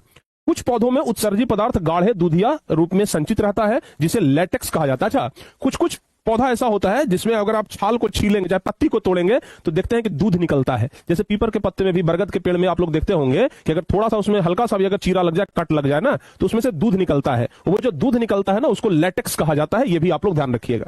समझ आया? यानी कि पेड़ पौधों में से जिसको हम लोग दूध कहते हैं ना, वो एक्चुअल में लेटेक्स है। जैसे पीपल, बरगद या पीला कनेर की एक पत्ती को अगर तोड़ेंगे तो उसमें से उजला, दूधिया और गाढ़ा लेटेक्स निकलता हुआ दिखाई पड़ेगा। आपके पीपल के पेड़ तो मिल जाएंगे आपके गांव में बड़ी आसानी से। उसका एक पत्ता तोड़िएगा, देखिएगा उसमें से दूध निकलेगा। ठीक है ना? पीपल के पत्ते को तोड़ने के बाद ना उसमें से दूध निकलता है। वो जो दूध है ना, उसी को लेटेक्स कहा जाता है। अभी तक आप लोग उसको दूध बोलते थे कि अरे देखो ना, पीपलवा का पत्ता तोड़ते हैं ना तो उसमें से दूध निकलता है। भैया वो दूध नहीं है, वो लेटेक्स है। तो आज के बाद बताइएगा लेटेक्स है। अगर कोई गांव घर में अगर बोले कि देखो ना, पीपल के पेड़ के पत्ता तोड़ते हैं तो दूध निकलता है, तो कहिए अरे दूध नहीं है, ये लेटेक्स है। क्या है बाबू? लेटेक्स। तो वो भी एक उत्सर्जी पदार्थ ही है। तो बबूल के पौधे में गोंद उत्सर्जी पदार्थ के रूप में पाया जाता है। जैसे बबूल का पौधा हो गया, कई बार परीक्षा में पूछ देता है कि बबूल के पौधे में उत्सर्जी पदार्थ क्या है। तो बबूल के पौधे में उत्सर्जी पदार्थ क्या है? गोंद। फिर है चीड़। तो जो पौधा होता है किस चीज का, तो ध्यान रखिएगा, जो चीड़ का पौधा होता है उसमें रेजिन एक उत्सर्जी पदार्थ होता है, ध्यान रखिएगा। ठीक है ना? और जो जलीय पदार्थ होते हैं, जो जलीय पौधे होते हैं, वो पानी में ही विसरण क्रिया के द्वारा उत्सर्जन क्रिया करते हैं। जलीय पौधा के बारे में बहुत ज्यादा हम लोगों को ये नहीं पढ़ना है। और जो कुछ स्थलीय पौधा भी होते हैं ना, वो मिट्टी में अपना उत्सर्जन करते हैं। यानी कि जो जलीय पौधा होते हैं वो जल में उत्सर्जन कर देते हैं, जो स्थलीय पौधा होते हैं वो मिट्टी में अपना उत्सर्जन कर देते हैं। लेकिन कुछ उत्सर्जी पदार्थ का नाम याद रखिएगा: टैनिन, रेजिन, गोंद, लेटेक्स। ठीक है ना? ये सब उत्सर्जी पदार्थ को आप लोग ध्यान रखिएगा। यहां से बस एक क्वेश्चन परीक्षा में आता है, जो कि सबसे लास्ट क्वेश्चन है आज का, कि पौधे में कुछ उत्सर्जी पदार्थ के नाम लिखें। सिर्फ उत्सर्जी पदार्थ का नाम पूछेगा। 2025 में ये क्वेश्चन आया भी है, तो लिख देंगे पौधे के कुछ उत्सर्जी पदार्थ के नाम निम्नलिखित है। सबसे पहला, पौधे का उत्सर्जी पदार्थ कार्बन डाइऑक्साइड भी है, क्योंकि पौधे जब श्वसन क्रिया में ऑक्सीजन लेते हैं तो कार्बन डाइऑक्साइड छोड़ते भी है। तो पौधे का उत्सर्जी पदार्थ कार्बन डाइऑक्साइड भी है। पौधे का उत्सर्जी पदार्थ ऑक्सीजन भी है। पौधे का उत्सर्जी पदार्थ जलवाष्प भी है। पौधे का उत्सर्जी पदार्थ गोंद है, रेजिन है, लेटेक्स है, टैनिन है। ये सब पौधे का उत्सर्जी पदार्थ है। पौधे इन पदार्थ को पत्तियों में रंध्र छिद्रों के माध्यम से बाहर निकालते हैं, कुछ को जमा कर लेते हैं या जड़ों के माध्यम से मिट्टी में छोड़ देते हैं। तो आपसे बस उत्सर्जी पदार्थ का नाम पूछ रहा था, तो उत्सर्जी पदार्थ का नाम हम लोग बता देंगे: carbon dioxide, oxygen, tannin, resin, गोंद, जलवाष्प, लेटेक्स। ये सब क्या है? उत्सर्जी पदार्थ है। तो यही पर प्यारे बच्चों फिर क्या हो गया, आपका चैप्टर समाप्त हो जाता है और फाइनली उत्सर्जन चैप्टर भी आपका क्या हो गया, खत्म हो गया। लो भाई, पीछे वाली क्लास में खत्म करने का बात कर रहे थे, आप लोगों ने कहा तो हम इसी क्लास में खत्म कर दिए, लेकिन अब मैथ की क्लास का टाइम हो गया है। ठीक है ना? मैथ के क्लास का टाइम हो गया है भैया। तो मैथ का क्लास का टाइम जो है वो आज 15 मिनट हम एक्स्ट्रा कर देते हैं। 8:30 की जगह 8:45 से कर देते हैं। आप लोग का जो क्लास है ना, वो 8:45 से चलेगा। आप लोग का क्लास कितना बजे से? आज 8:45 से चलेगा, याद रखिएगा। ठीक है? तो चलिए आज की इस क्लास को अब हम यहीं पे समाप्त करते हैं। आपका चारों चैप्टर बायोलॉजी का समाप्त हो गया। जय प्रक्रम, श्वसन, परिवहन, उत्सर्जन, अधिकांश चैप्टर जो है वो आपका खत्म हो गया, समाप्त हो गया। तो कुल मिलाकर के बाबू आज की इस क्लास को हम यहीं पे समाप्त कर रहे हैं। कल आप लोग टेस्ट के लिए तैयार रहिएगा। कल आप लोग टेस्ट के लिए तैयार रहिएगा। और फिर से हम एक बार कह देते हैं भैया कि कल से आप लोगों का जो टाइम टेबल है ना बाबू, ये वाला टाइम टेबल के अनुसार कल से आप लोग तैयार रहिएगा। ठीक है? ये वाले टाइम टेबल के अनुसार कल से आप लोग तैयार रहिएगा। तो कल आप लोग इस टाइम टेबल के लिए तैयार रहना। मिलते हैं प्यारे बच्चे आप लोगों से हम नेक्स्ट क्लास में। अगली क्लास का इंतजार करिए। मैथ का क्लास जरूर कर लीजिएगा और कल से तो आपका मैथ का क्लास सुबह में 7 बजे से हो जाएगा। ठीक है? तो चलिए अब आज की इस क्लास को यहीं पे समाप्त करते हैं। फाइनली आज हम उत्सर्जन चैप्टर समाप्त कर दिए। तो मिलते हैं कल, तब तक के लिए जय हिंद, धन्यवाद।